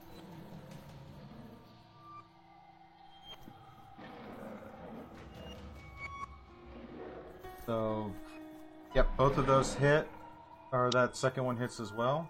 And the second one will be 12 points of piercing damage. So what is the total damage? 25. 5 points. Nice. Nice. Alrighty. So you moved up to melee. You're engaged in melee with it. You cast your Vow of Amity, and then you attack twice. Correct. Alrighty. So I believe that's the end of your turn. It is. Alright. Will, you are up. Obsidian, you're on deck. Will, you see Anari charge to the right and engage with the beast. As you turned and watched it lunge out, you see that it's kind of halfway between kind of about 15 feet from you, toward the back left. It's kind of like where the wagon is. This thing is kind of perpendicular to the wagon. Okay. So you'd have about 15 feet of movement to get to it. Okay. So for my bonus action, I'm going to command my menagerie of animals to protect the merchants, except for the boar, who I'll tell him to just follow whatever movement commands Shrag has for him. Okay, can you give Shrag a reference so that the boar will go on his turn, as the mastiff and the bear will go on your turn? Okay. Yes. What do you mean you want me to give him a reference? What's the creature's abilities or attacks or anything like that? Stat blocks. I don't know. I gotta look up the giant boar. Yeah. It's fine. They'll probably be right around. They probably won't get too close, so it's probably okay for the moment. Okay. But that in mind, the mastiff and the bear do go on your turn, so you have them to command as well as yourself. Okay. So for my action, I'm going to turn to the creature closest to me and hold my holy symbol out to it, and a flash of light streaks towards it, and I'm casting second level guiding bolt at it. Alrighty. What is the save on that? It is an attack roll, which will be at disadvantage, yes? Yes. Ooh, that one's a natural 20. And that one's a natural 1. Yeah, that you focus on it, but the way the beast kind of looks, you kind of think you have it lined up, but it turns out it just fires straight through and it impacts the side of the trail. Because this trail is kind of dug out a little bit, so there's a steep climb into the trees. So it's kind of dug down, so you have kind of a wall on either side. And just for the sake of brevity, the bear will just kind of interpose himself between the displacer beast and the caravan, and the mastiff will as well on the other side. Okay, the mastiff and the bear will... Okay, so they will try to dissuade the displacer beast on the left rear. Are they just going to kind of stand there in the center, or are they attacking? They're just going to stand there, and if the displacer beasts try to attack the caravan, they will protect them. Okie dokie. Alrighty. Obsidian, you are up. Okay, how far am I from somebody that has a creature next to it? Wilhelmina is probably about 50 feet from you that you can see. Is she in melee combat with it though? Or no, is she is at okay. she's at range. You from your perspective, you cannot easily see anyone. You can't see Anari engaged, and you have a beast that is probably about 15 feet from you on your left. As you're looking down the trail, you see the bear and the mastiff move in between the caravan and the beast on the right. Okay. Nagraz hasn't engaged with any of them at either. Okay. Ba-da-ba-ba. So I'll go to the one next to me. I went ahead and rolled all of this. So I had a nat 20 and a 13 plus 9 for my hit. So 22. Those are with disadvantage? Well, yeah, 20 and a 13. So I rolled 2 20s, 20 and a 13. Okay. Good attack. Okay. So nat 20 and a 13. Yeah. And so it's 10 damage on the first hit, and that's magical. Alright. 10 damage on the first one. Second one hits as well. You said got a 13, right? No, so the second one is 12 plus 9, so 21. Yes, So that will second hit. attack. That will hit as well. So both attacks Okay. hit. What's the total And then damage? That damage was a 6. So total damage is what? 16. 16 points of damage. Yeah, Okay. 10 of that's magical, and 6 of that is just piercing piercing as their short swords. Okie dokie. Alrighty. That one in melee. Alrighty. Next up is the beast that's engaged with Anari. It is going to make 2 attacks with its tentacles.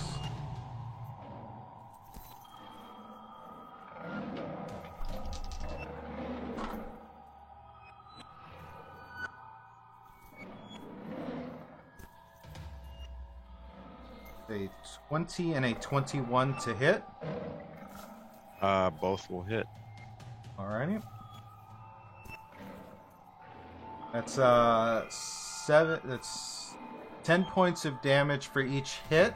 7 points bludgeoning, 3 points piercing per hit. So that's a total of 20 points. That's 14 bludgeoning, 6 piercing for a total of 20 points of damage. Alrighty. Next up is the second Displacer Beast, which will charge in at Snagraz.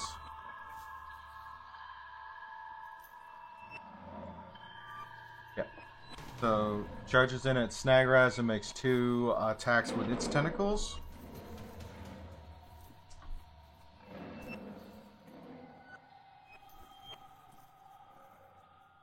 Mm. 24 and a 25 to hit. Okay. Alright. Again, for 20 points of damage, 14 bludgeoning, 6 piercing.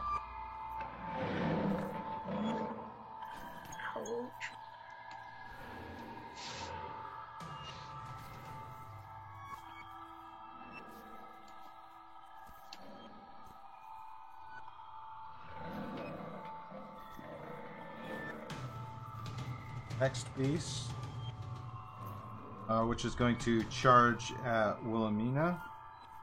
Okay. 2 attacks.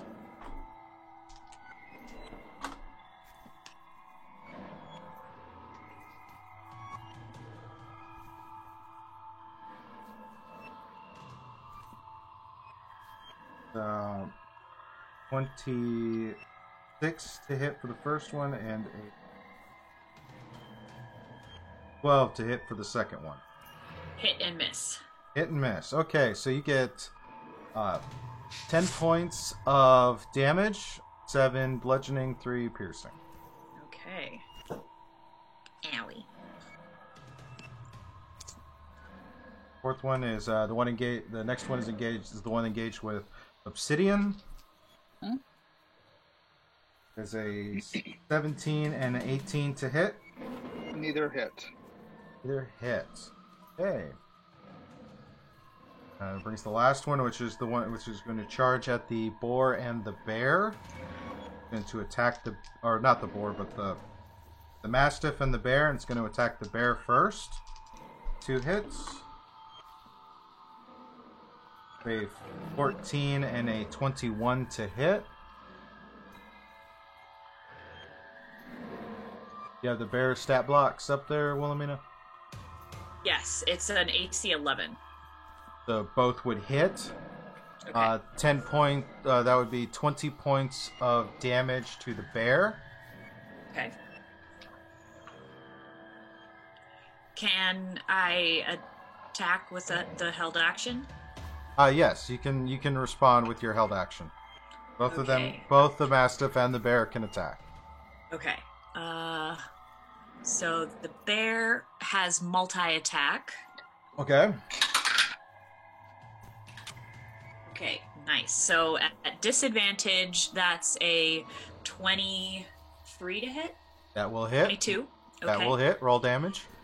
Okay, so he just reaches out with his bare paw and tries to swipe at it. Mm-hmm. That is 7 damage. Okay. And oh wait, sorry, I did that wrong. I was reading the wrong one. Ooh, 9. 13 damage with the claws. Okay. Then with his paw, he brings him in for an attack, and Okay. that with a bite, and that is a 16 to hit. Alrighty, that will hit. Roll damage. Excellent. You guys So that- advantage. You guys at disadvantage rolls are still pretty good. That's pretty good. Except for my Nat 1. And then that is a 8 damage with a bite. All right, 8 damage with the bite. And then, did the Mastiff get attacked? The mastiff is with the bear, so if the mastiff wishes to attack as part of its held action, it can. Yeah, why not? Snagraz, you're on deck. Not have multi-attack. So that is a 13 to hit. 13 will hit. Roll damage. Sweet. And that is 5 damage. 5 damage. And it needs to do a DC 11 strength saving throw. Okay.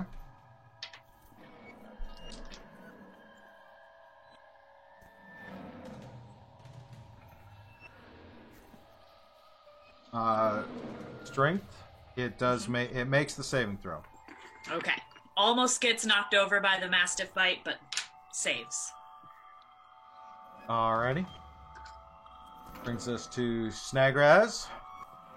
Okie dokie. He's going to yelp in surprise at the fact that this thing's just appeared so close and come crashing in. He's going to wave his hands around and he's going to push forwards, and this sort of weird necrotic sort of light's going to come from his hands, and it goes straight for the guy in front of him. Alright. So that has Blight on it, Okay. Yeah. and that is a DC 15 Constitution save or 88 damage. Oh. Con save. Yep, DC 15. It met it. It beats it. Okie dokie, so that's still half damage, so 88 damage. So that was 43 damage, so that'll be 21 damage. Alrighty. Very nice.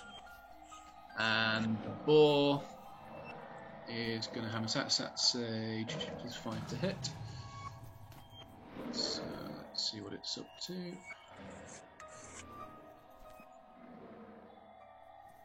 So you have to lose disadvantage. As you cast the spell, you see it kind of wash over the creature, but it doesn't appear to have any effect on it. Okie dokie. No effect? Alrighty.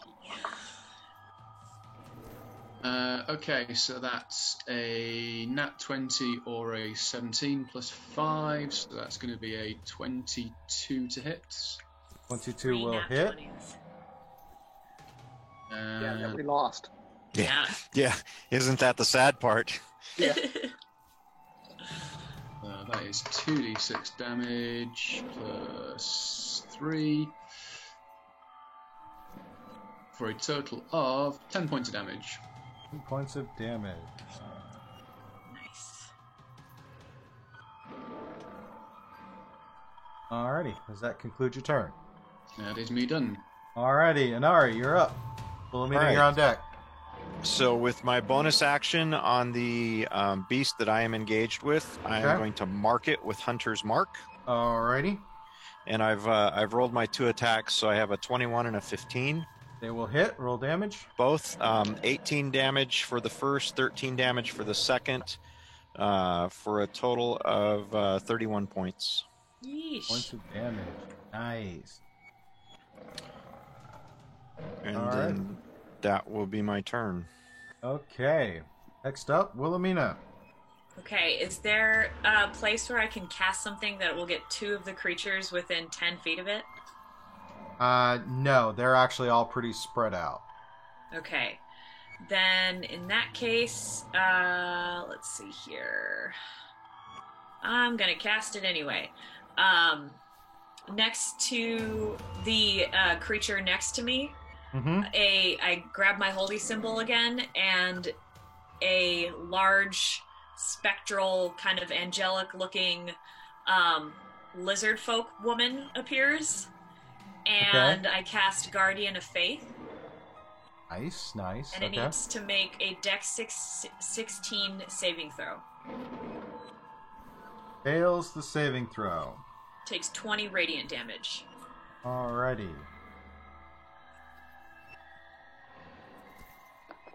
Okay.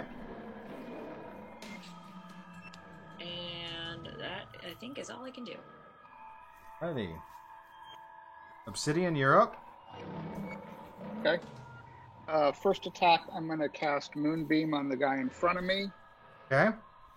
So, spells. Moonbeam.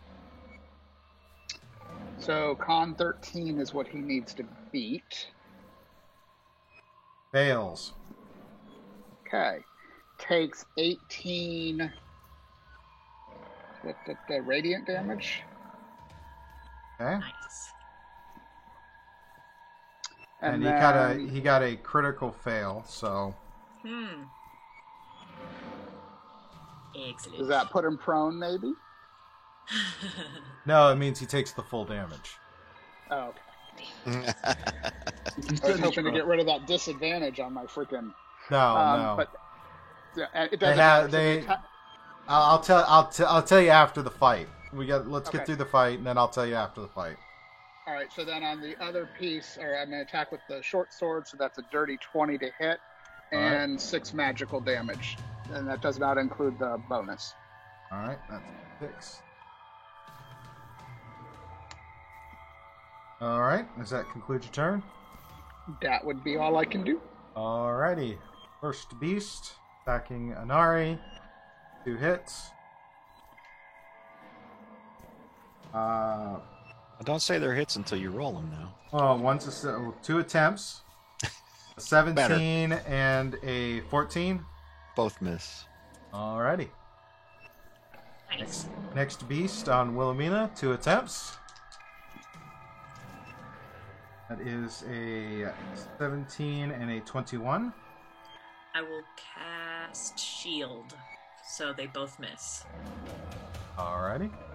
And can my dudes attack? Yes. Oh, well, no. They if you wanted them to attack, it would be on your turn. So I will give you Okay. that. I will let you retcon in, and if you want to make them attack, go ahead. Well, if you're gonna let me, I'm not gonna say I mean, no. they- I definitely you should gotta- have said it. Yeah, you definitely should have said it. I'll give it to you this time. Gotta Thank make you. note of Oh it. gracious, oh gracious DM. Yeah, he's not normally that gracious with us. Okay. This is supposed to be no holds barred, so thank you very much, gracious DM. Well, it's her first time playing with us. It's her first. We'll give it a chance. You 'cause- just used up your one. exactly. there was your freebie. The price to pay is still to be paid later. Okay, so the bear misses the claw attack, and the bite attack is 14? 14 damage or 14 to hit. 14 to hit. 14 will hit. Roll damage. Okay, that is max damage, 12 damage. Alrighty. Nice. And then the mastiff, I believe that will miss. That is an 9 to hit. Yeah, that will miss. Okay, Alrighty. that's it.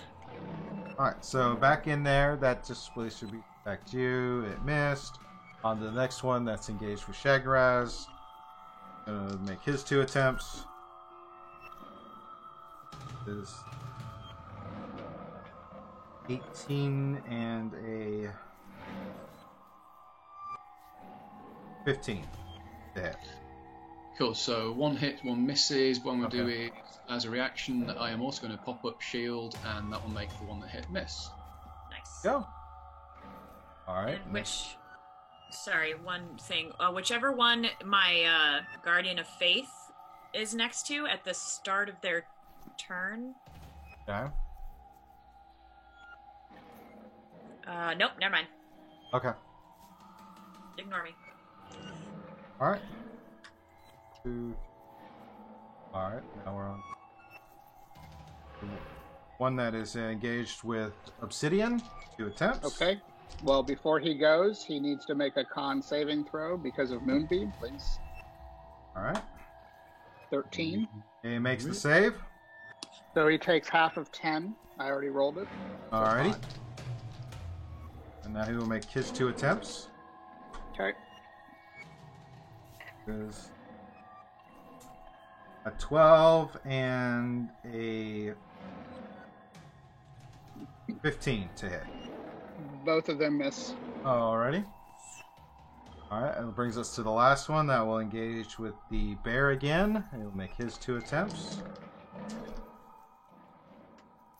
A 12 and a 22 to hit.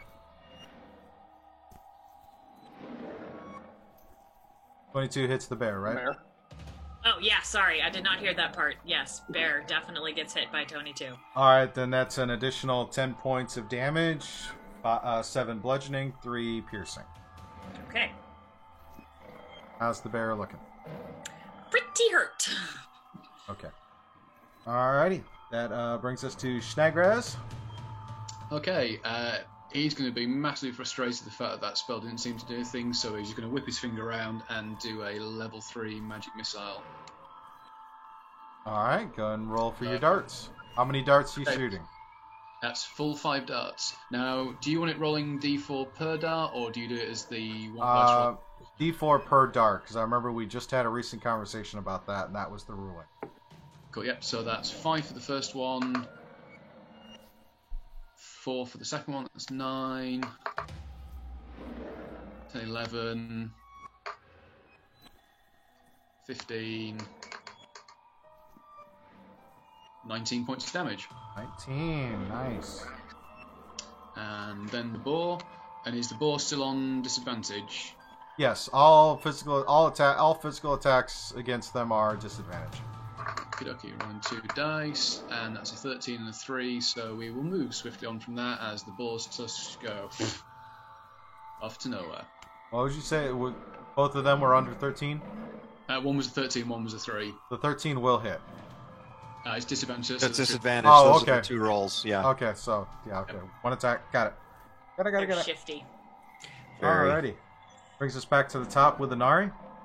All right.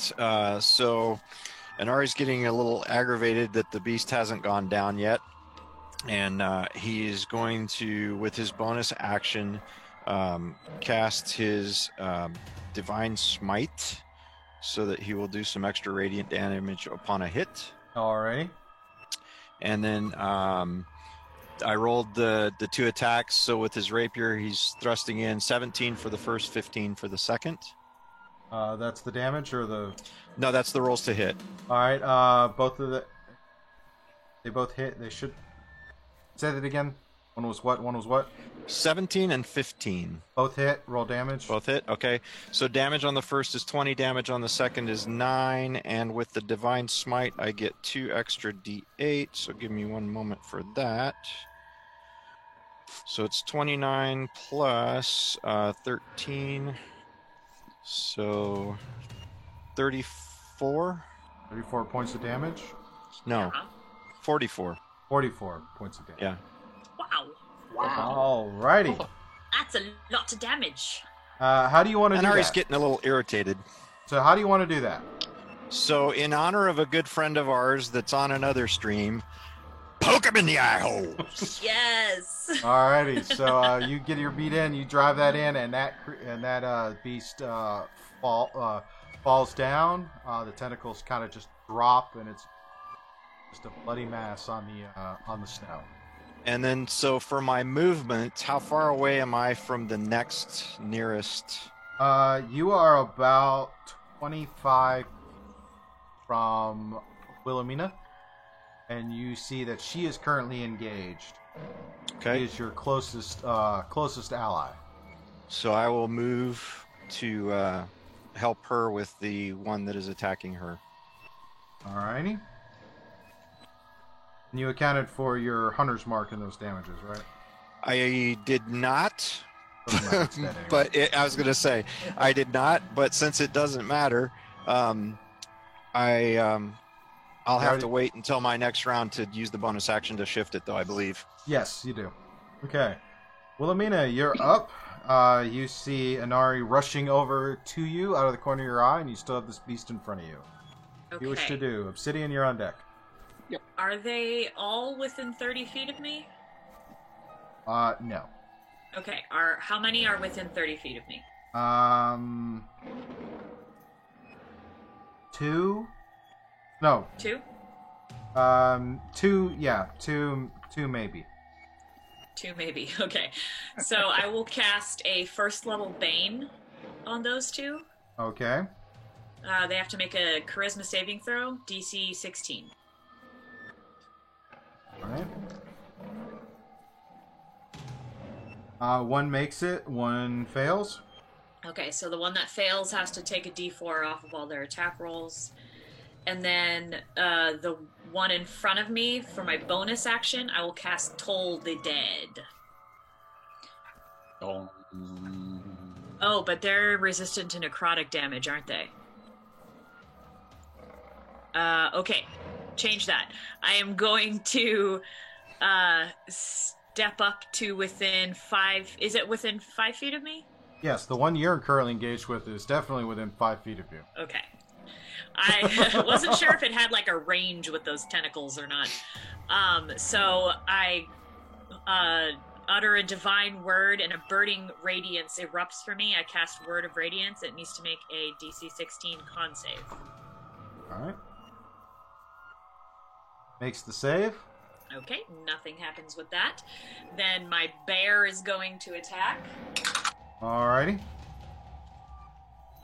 That is a 15 to hit. 15 will hit. Roll your damage. So that's with applause. So that's 2 plus 6 is 8 plus 5 is 13 damage. Damage? Nice. And then again, pulls him in for a bite. And that's an 11 to hit. That's not going to hit. Okay. And then my Mastiff will try to bite him as well. Alright. And I don't think that's going to hit. That's a 12 to hit. 12 will not hit. Okay. That's my turn. Alrighty. Obsidian. Yep. So we lost another 20. But 18 plus 9 is a 20. Is this 27? That will hit. And so damage on that is 10 magical. Alrighty. Second attack was a 16 and 3 damage for that one. So All right, total hold on. of 13.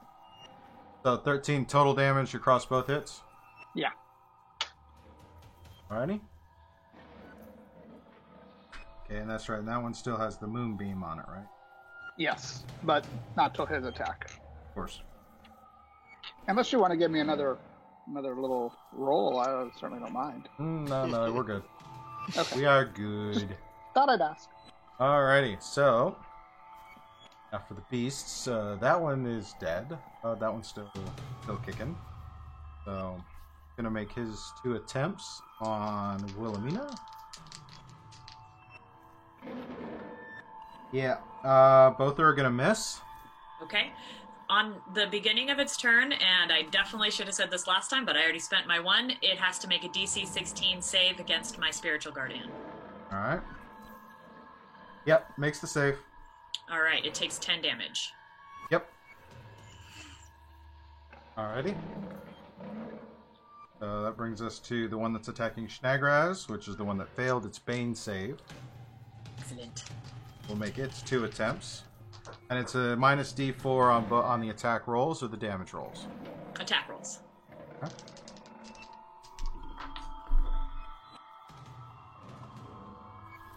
Yep, both are going to miss. Excellent. Alright. Brings us to the one that is engaged with Obsidian. Gonna make its 2 Con attempts. 13. Con Uh, 13. Hold on, hold that thought. I need to step away for just a moment. Be right Okay. back. Pause.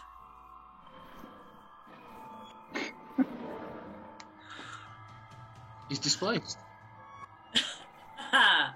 He's displaced. Wow. Never gotten to find a displacer beast before. These things are gnarly. Yeah, 5 of them too. Mm-hmm. We got I'm one so down. mad. I can't get next to anybody for my sneak attack, so I'm losing a lot of my damage. You're still doing a lot of damage. Sid, your eyeballs look crazy. Ooh.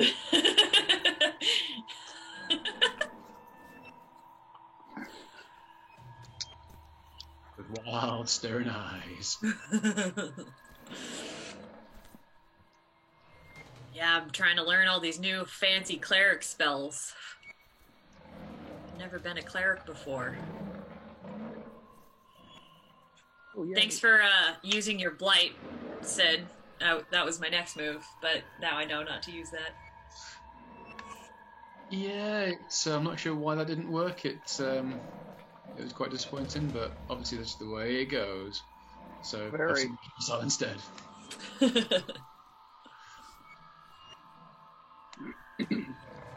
All right, he's back. Everybody, be nice. Apologize. My daughter is going to spend a night with a friend, and it's like I was expecting them in about an hour from now, and they're here now to pick her up. So it's like I didn't want to be like, hey, parent-to-parent conversation. You know what I mean? Priorities. Oh, That's a yeah. good thing. Yep. I do try. So, all right. First thing, con saving throw for Obsidian. 13, Makes the I save. think. Okay, so it's 11 on the dice. Alrighty. 5. All right. Now it's going to make its 2 attack attempts. Okay. A 17 on the first and a 16 on the second. Neither hit. Alrighty. Now for the last one that's attacking the bear and the mastiff. Gonna make its 2 attempts on the bear. Okay. That would be a nat 20 plus 6, 26, and a 16 to hit. They both hit. Alright, that will be a total of 30 points of damage to the bear. He is down. Bye-bye, Teeny. So as that last strike comes through, it just poofs in smoke from the color of the little fur ball that you tossed out of your bag. So it's not just a mastiff against the beast. Little big dog versus bigger. He growls bravely. Yep. Snagraz, you're up. Okay, it seemed to work quite well last time. Let's hit it with another magic missile. Alrighty. So let's go for that's going to be... Same level. Yeah, going to go for 3rd level one again. Alrighty. Go ahead and roll your damage. So that's going to be first one. 3, 6, 10, 14, and 16 points of damage. Oh, nice. And then little Larry's going to have a go here. Alrighty, let Larry do it. Come on, Larry. No, it's going to be a 9, unfortunately, on the lowest dice roll. No, that's not going to hit, unfortunately. So, as a bonus action here, sorry, Larry, could I drop off the back of the boar and make a bonus little goblin disengage move? Certainly can. Cool. I will hop off the back of Larry and I'll drop down, stand behind him, and sort of peer out from behind his back. Alrighty, so you disengage and move away. So the boar is now the boar is between you and the beast. Alrighty. Brings us back to the top of the order with Inari. Moving over to Wilhelmina and the Displacer Beast engaged with her. What do you wish to do, sir? You're muted. You're on mute. Is that my mute or the... That was you, yeah. Okay. So, bonus action, shift the Hunter's Mark over to the Displacer Beast that Wilhelmina was engaged in. Okay. And then my 2 attacks, which I've rolled. So I got a 22 and a 13. Both hit. Roll damage. Okay. 27 points of piercing damage. And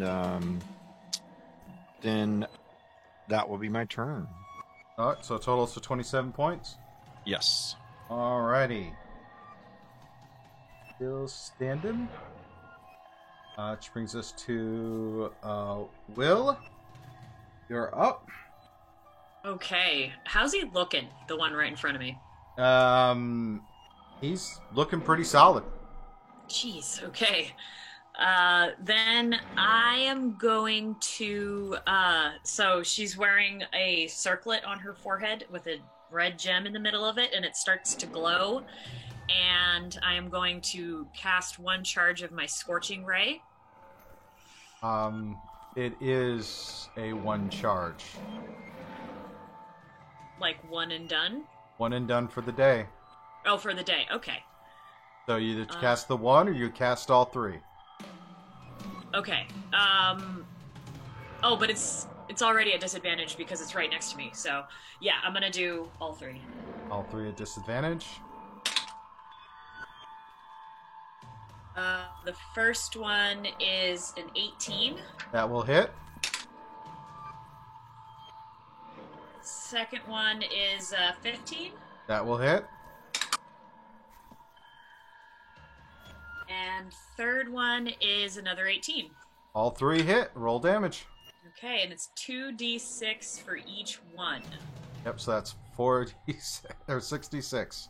Okay, 1 plus 5 is 6, plus 1 is 7, plus 6 is 13, plus 1 is 14, plus 3 is 17 damage. 17 fire damage. Nice. Alrighty, after that, it's definitely starting to look a little worn. Okay. Alright, and your Mastiff? Yes, my Mastiff. Oh, wow. 15 and a 17. That will hit. That is 4 damage and a DC 11 save. Strength save. Makes the save. Okay. And 4 damage. Yes. Alrighty. Obsidian, you're up.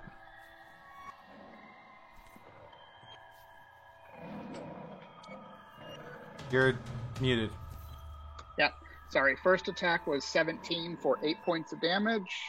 Okay. And I believe the second attack is going to miss because it is a 9. That will miss. So what was the damage on that first one again? Just 8. 8 points Magical. of damage. Okay. Mhm. Alrighty. Bringing in for our next. Bringing in for the beast. That one is dead. That one is there. It's going to make its 2 attempts on Wilhelmina. Not really.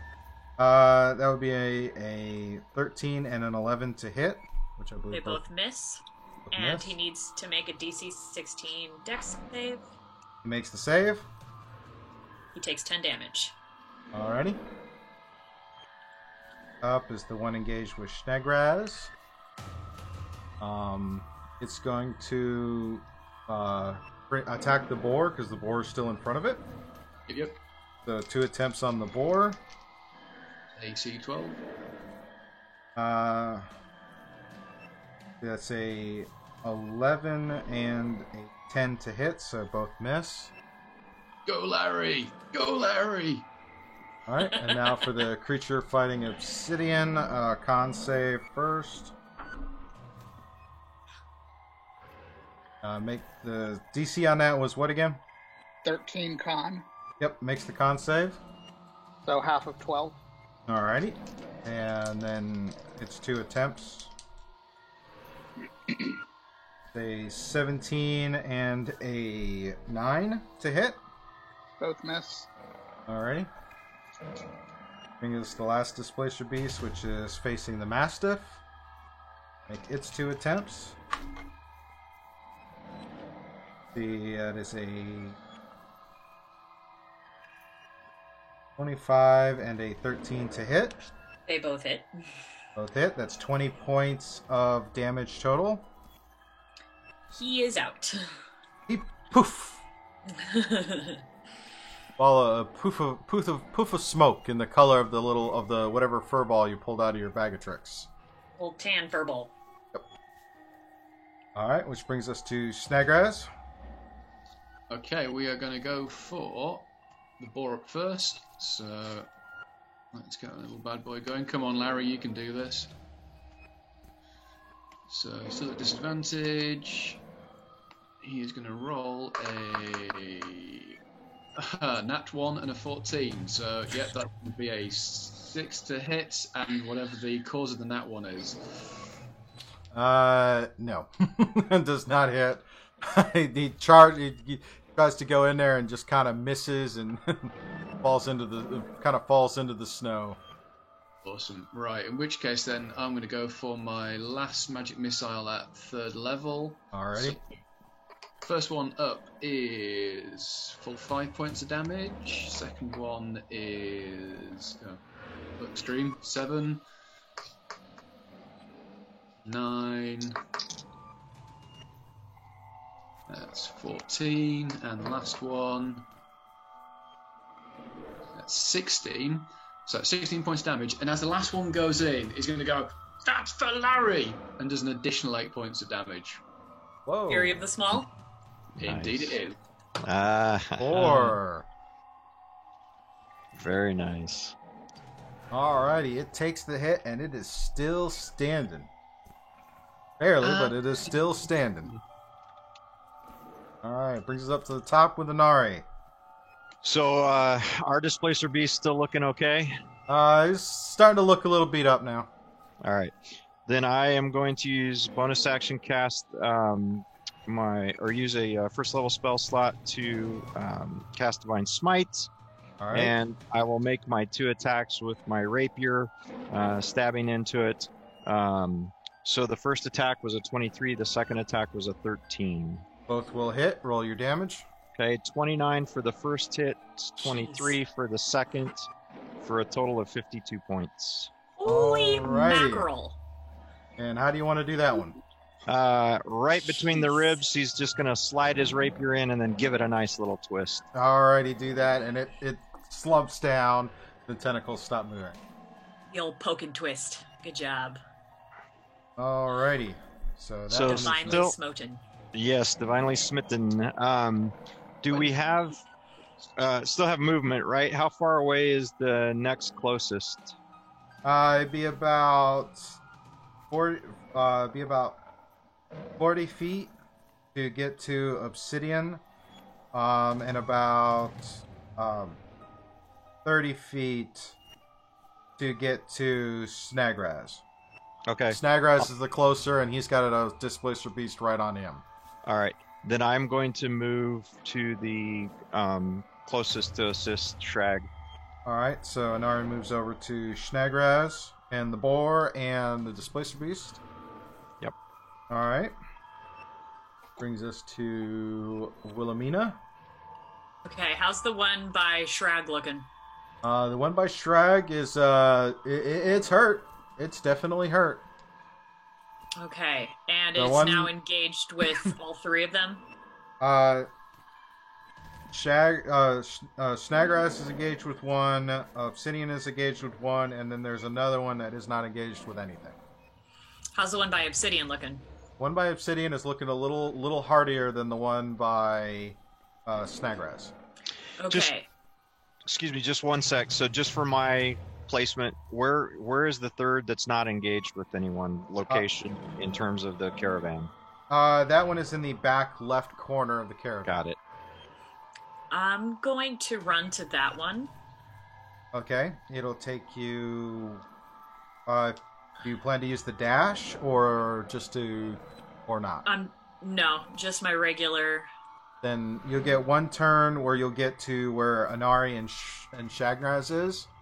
Okay. And then it would be another turn to get to the Displacer Beast if it does not stay in that. If it stays in that location. Yeah. Okay, I'm just going to run my full 30 feet to it. Okay. And I am going to cast a 3rd level guiding bolt. We're going to try this again. Alrighty. At disadvantage. Okay, so that's a 3 and a 12. But you said I can have a reroll, right? I get a reroll? Get advantage on a roll as part of the donation to Extra Life. Okay. So You can re-roll that attack. You can re-roll one of your attacks 1d20. once. Yeah. All right. Take the I'm higher of girl. the two numbers. Got this. Okay. So should it be just a straight roll since it's at disadvantage? Yeah. I mean, I'll let you. It's essentially get to re-roll one of your attacks. Okay. So it is a dirty 20. That will hit. Okay. So at a 3rd level, it's going to be 5d6 damage. So 4 plus 1 is 5, plus 1 is 6, plus 2 is 8,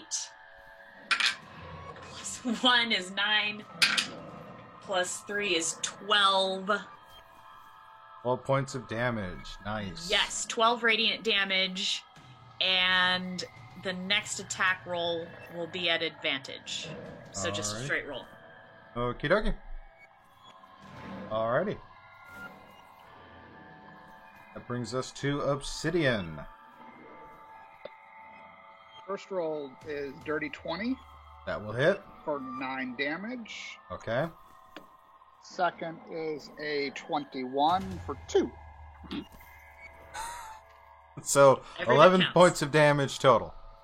Yeah. Alrighty. I missed my sneak attack. Alrighty. Which brings us to beasts. That one's dead. That one's dead. Oh, that one's still kicking. And that's the one that's engaged with Snagraz and Ari and so going to make its 2 attempts on the boar because the boar is now on the ground prone. So that's right. Prone.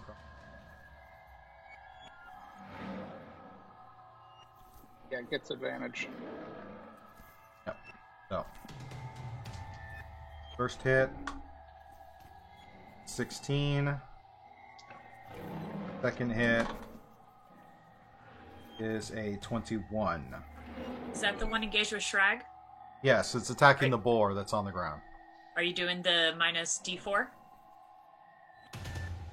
Not that it's going to help because a boar does not So- have a good AC, but So for the first one, the boar would be a 13 to hit. On the second hit, it would be a 18 to hit. It's 80-12. It could have made a difference on the first one. It was worth trying. So both hit Yep, both hit. at 20 points. Ouch. How's the boar looking? He's still a ticking. Alrighty. what? Good. Alrighty. Can we keep Larry?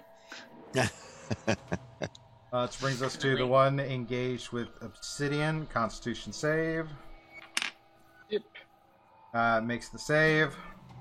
So rolled another 12, so half of that. Alrighty. Now it's going to make its 2 attempts on Obsidian. Both miss.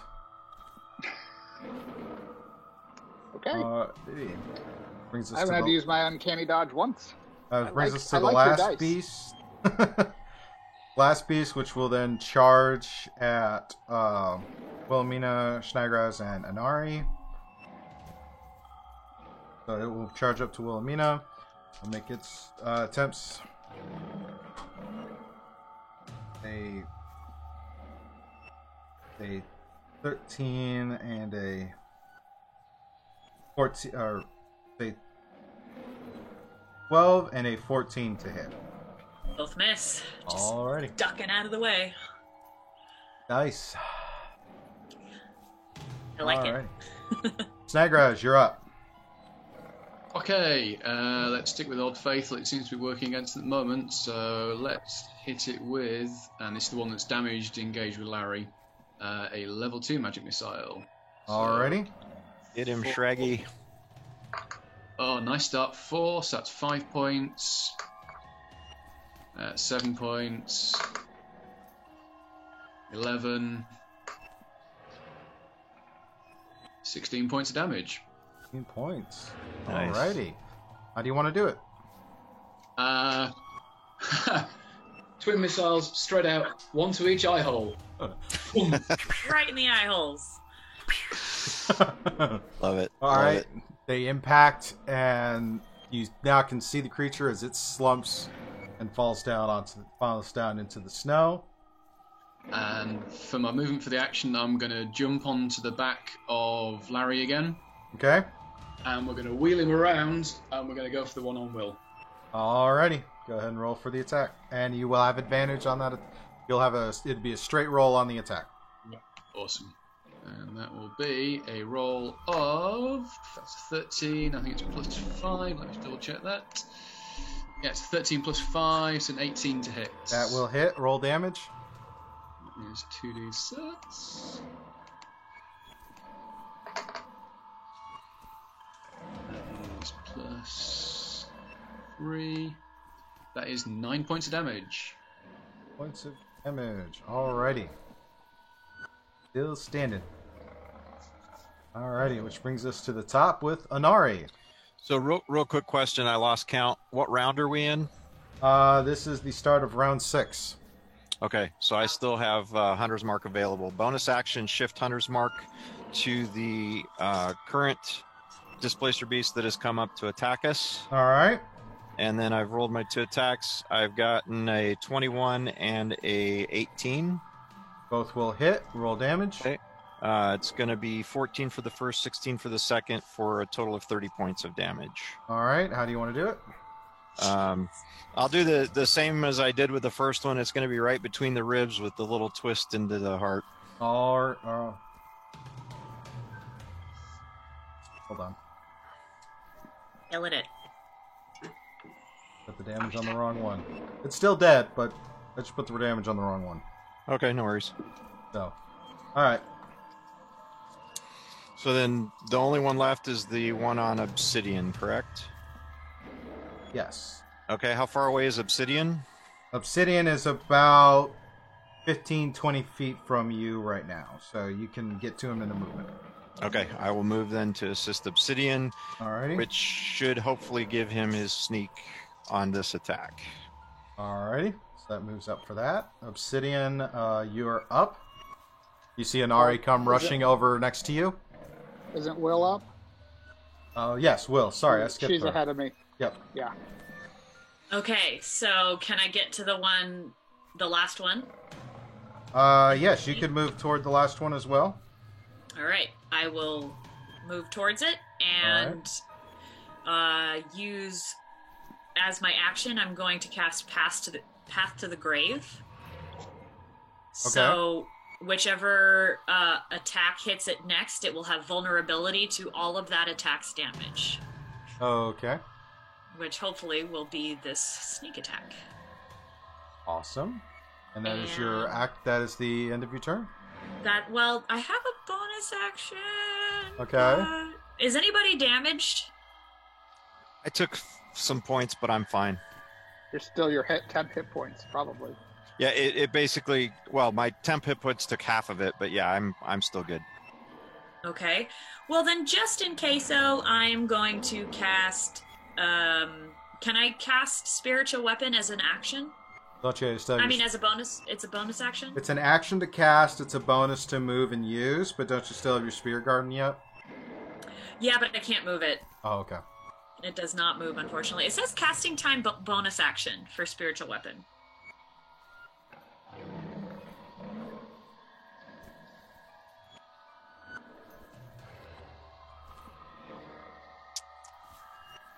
Okay.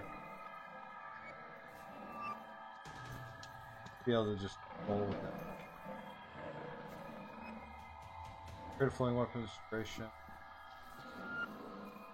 As a bonus action on your turn, you can move the weapon back. Oh, so yeah, you could cast it. Yeah, Okay. casting time bonus. I didn't realize that. I thought it was a. I thought it was an action too. Go for it. So bonus action, I will cast a second or base level spiritual weapon. Alrighty. So you have a spiritual weapon. Glowing halberd appears, Alrighty. and it's like an arrow pointing at it for now, trying to help out Obsidian. So you wave it. You cast this halberd. It drifts over. It's in position to strike on the and brings us to Obsidian. Hit this thing. Okay. So first attack roll was a 16. That will hit. Now, how do I do this damage with whatever she cast? Do I roll like I normally would? It's based. Yeah, you just roll like you normally would. If there was anything that would negate it, then that would be then the negation would go away. Okay. And it has 6, 12, vulnerability, so 18, it should yeah, be double. 21. 21 points Well, of damage. Yeah, that's why I was wondering. If Okay. It vulnerability just doubles causes- whatever damage you have. Okay. So is that the 21 points of damage? The 21 on the 42. first hit. All right. How do you want to do it? 42. Right through the neck. Alrighty. Stab it right in the neck and slice. Alrighty. You come around and you do that, and the beast slumps over and falls down, and that is the end of them. Excellent.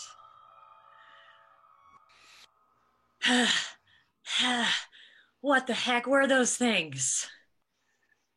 Can't say that I remember encountering those in the past. This is something new that we've seen in the past. Panthers yeah. are scary enough without tentacles. I agree. Can we investigate the bodies? So just while you're investigating the bodies, Shraggnaz and Larry are still going for it. So at the moment, they're now like circling out into the snow, speeding around at high speed, doing loops. Just having fun now. Well, you survived, so yeah. Yeah. My last buddy. Yeah, I would like to try to harvest what I can from these beasties. Alrighty. Go ahead and give me a nature check to identify the animal. 7. Nat 20 for 22 total. Alrighty. Thank you. So you're for Anari, you're looking at them, and these sound like the description that you heard from the Guildmaster about several days ago when first coming to the region. These Okay. appear to be displacer beasts, a pack of them, so to speak. Okay. And so you kind of relay that information for Will. And Will, if you want to try harvesting, what are you trying to harvest? Are you... The hides, if I can. All right, At go least ahead. one. All right, go ahead and give me a survival check. Dirty 20. All right, you start going through and do the first one. You'd have to give me a check for all 5 of them if you're trying to get all 5 pelts. And it's I going don't to take know that we want to spend that much time. it's going to take you a few hours to do that. Yeah. In the No, I meantime, just- you still have the heavy wind. You still have Can we the snow and everything. can we throw the bodies onto some wagon space to take with us to harvest later? Yeah, toss them right on top. I'll suggest that. Okay. Like elbow deep in Displacer Beast. That's probably a better idea. I'm just gonna finish this one up, and we'll do this rest of this in town. Yeah, I think that would be wise, or at least maybe at the outskirts of town, perhaps. Yeah, that's probably wise. Anybody got any cleaning magic? Kind of goopy. Oh, that's a Do good not have question. prestidigitation. Ah, thank you, Shrag. Much appreciated, my friend. Alrighty, so the rest of the journey into town is fairly uneventful. I mean, things are still really kind of quiet aside from the wind and the snow. And as you get into town, you notice that the weather does kind of kind of kind of worsen into the overnight, and then the following morning, the wind appears to die down. It's still just kind of a light snowfall that is continuing. Snow is starting to collect in places, so be a fun trek back to the mansion. But you get the carts in there. Wilhelmina's contract is completed. She gets her payment of 500 gold for accompanying this caravan all the way to its destination. Woo. So she is relieved of her contractual obligations. I'll look over to Obsidian and say, I knew we forgot something in the guild hall back there. We didn't negotiate rates. Oh. We had fun. It was fun. And you find a spot, and it's the dwarf kind of blacksmith that was there. Go to see him at the guild's recommendation, and he has a spot you can break down these and to try and start working on the hides. So it figure probably take about 3 or 4 days to get them all tanned and whatever, and now you have displacer beef hides and some of the meat that can be sold off for about 50 gold because it would be a delicacy to and useful to people like Mr. Jorgensen. So you're saying we've stayed here for 3 or 4 days, which is it 3 or 4? Because it's very important. It's very important to our- some of us. Some of us need to know. Some of you need to know. Okay, Yes. 4 days is where we will pick up next time we get together. This is a Awesome. good stopping point, so this is where we will stop for this session. Awesome. Can I have the teeth and claws from the displacer beasts? Sure, add that in there. Excellent. Yeah, I'm not going to make you roll checks because I'm going to sit there and say you're going to spend the time to do this. You're not Okay. trying to do this in a rush, so you're going to spend that time, which is why it's 4 days to break everything down and whatnot. Okay.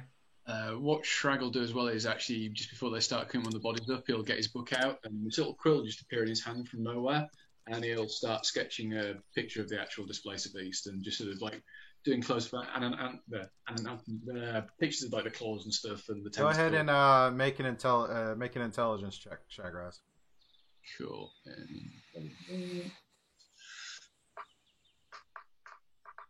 That is going to be a 19. All right, you now get all as you're in there. You're getting kind of a biology lesson and nature lesson on displacer beast. So it kind of fills you in, which is a great segue to our post-show conversation where we can talk about the session, good, bad, or indifferent, and I can do the Q&A. Okay. Real quick. So over those 4 days, we get a long rest, obviously, so we get spell slots back. Things. Oh like yeah, that. you're fully rested, Yeah. recouped. By the time you get done and everything, we'll do a weather check on the morning of the 4th day. Yeah. And we lose the 10 hit points at Oh, yeah. this point. Yeah. If we okay. Mine were sucked up anyway, so Yeah. we're all good. Just I was thankful making sure for I it, clean though. stuff up. All right. Thank you to Jaladin for following the channel. The latest thing on that, of course, Mystic for the sub. So, all right, Yes. now for And the extra life donations. oh yes, we did Pretty get. There were more extra life. Doesn't that mean we get inspiration? Oh, got the $25 one. Yes, you will get a Uh-huh. D6 Oh. inspiration die for next session. Which one? Oh, actually, no. It's You get both. You get a D12 inspiration die to use at your choice because we have crossed the 1750 mark on our Extra Life tracker, Oh, Thank wow. you, you everyone. get a D12 inspiration, and Wow. you get a D6 inspiration because it was a $25 donation. D6 and a D12. Nice. Is that for everybody or just? Yes. Everyone today in my games will get a D12 and a D6 inspiration die. I will tell the Challenge Accepted crew when we get to Challenge Accepted. It's only fair. And thank Thank you so much, you. everybody, Thank you so for much. supporting Extra Life. Thanks, you, guys. guys. What are the If we did- keys? Well, they'll get the Please. they'll get the D12, and there was a couple of donations that came in late in the session last Saturday, which they will get. So, but you guys have a D6 and a D12 to utilize, as well as you have that advantage die that you can use. I was going to ask, did that stick So over? that'll Does that carry stick over. around? That'll carry over till the end of September, beginning of October, because that's kind of what we're going to go with right now. Okay. Okay. So Perfect. we'll let you have that sit in your little pool of, oh, I need a clutch moment here. Yeah. Yeah.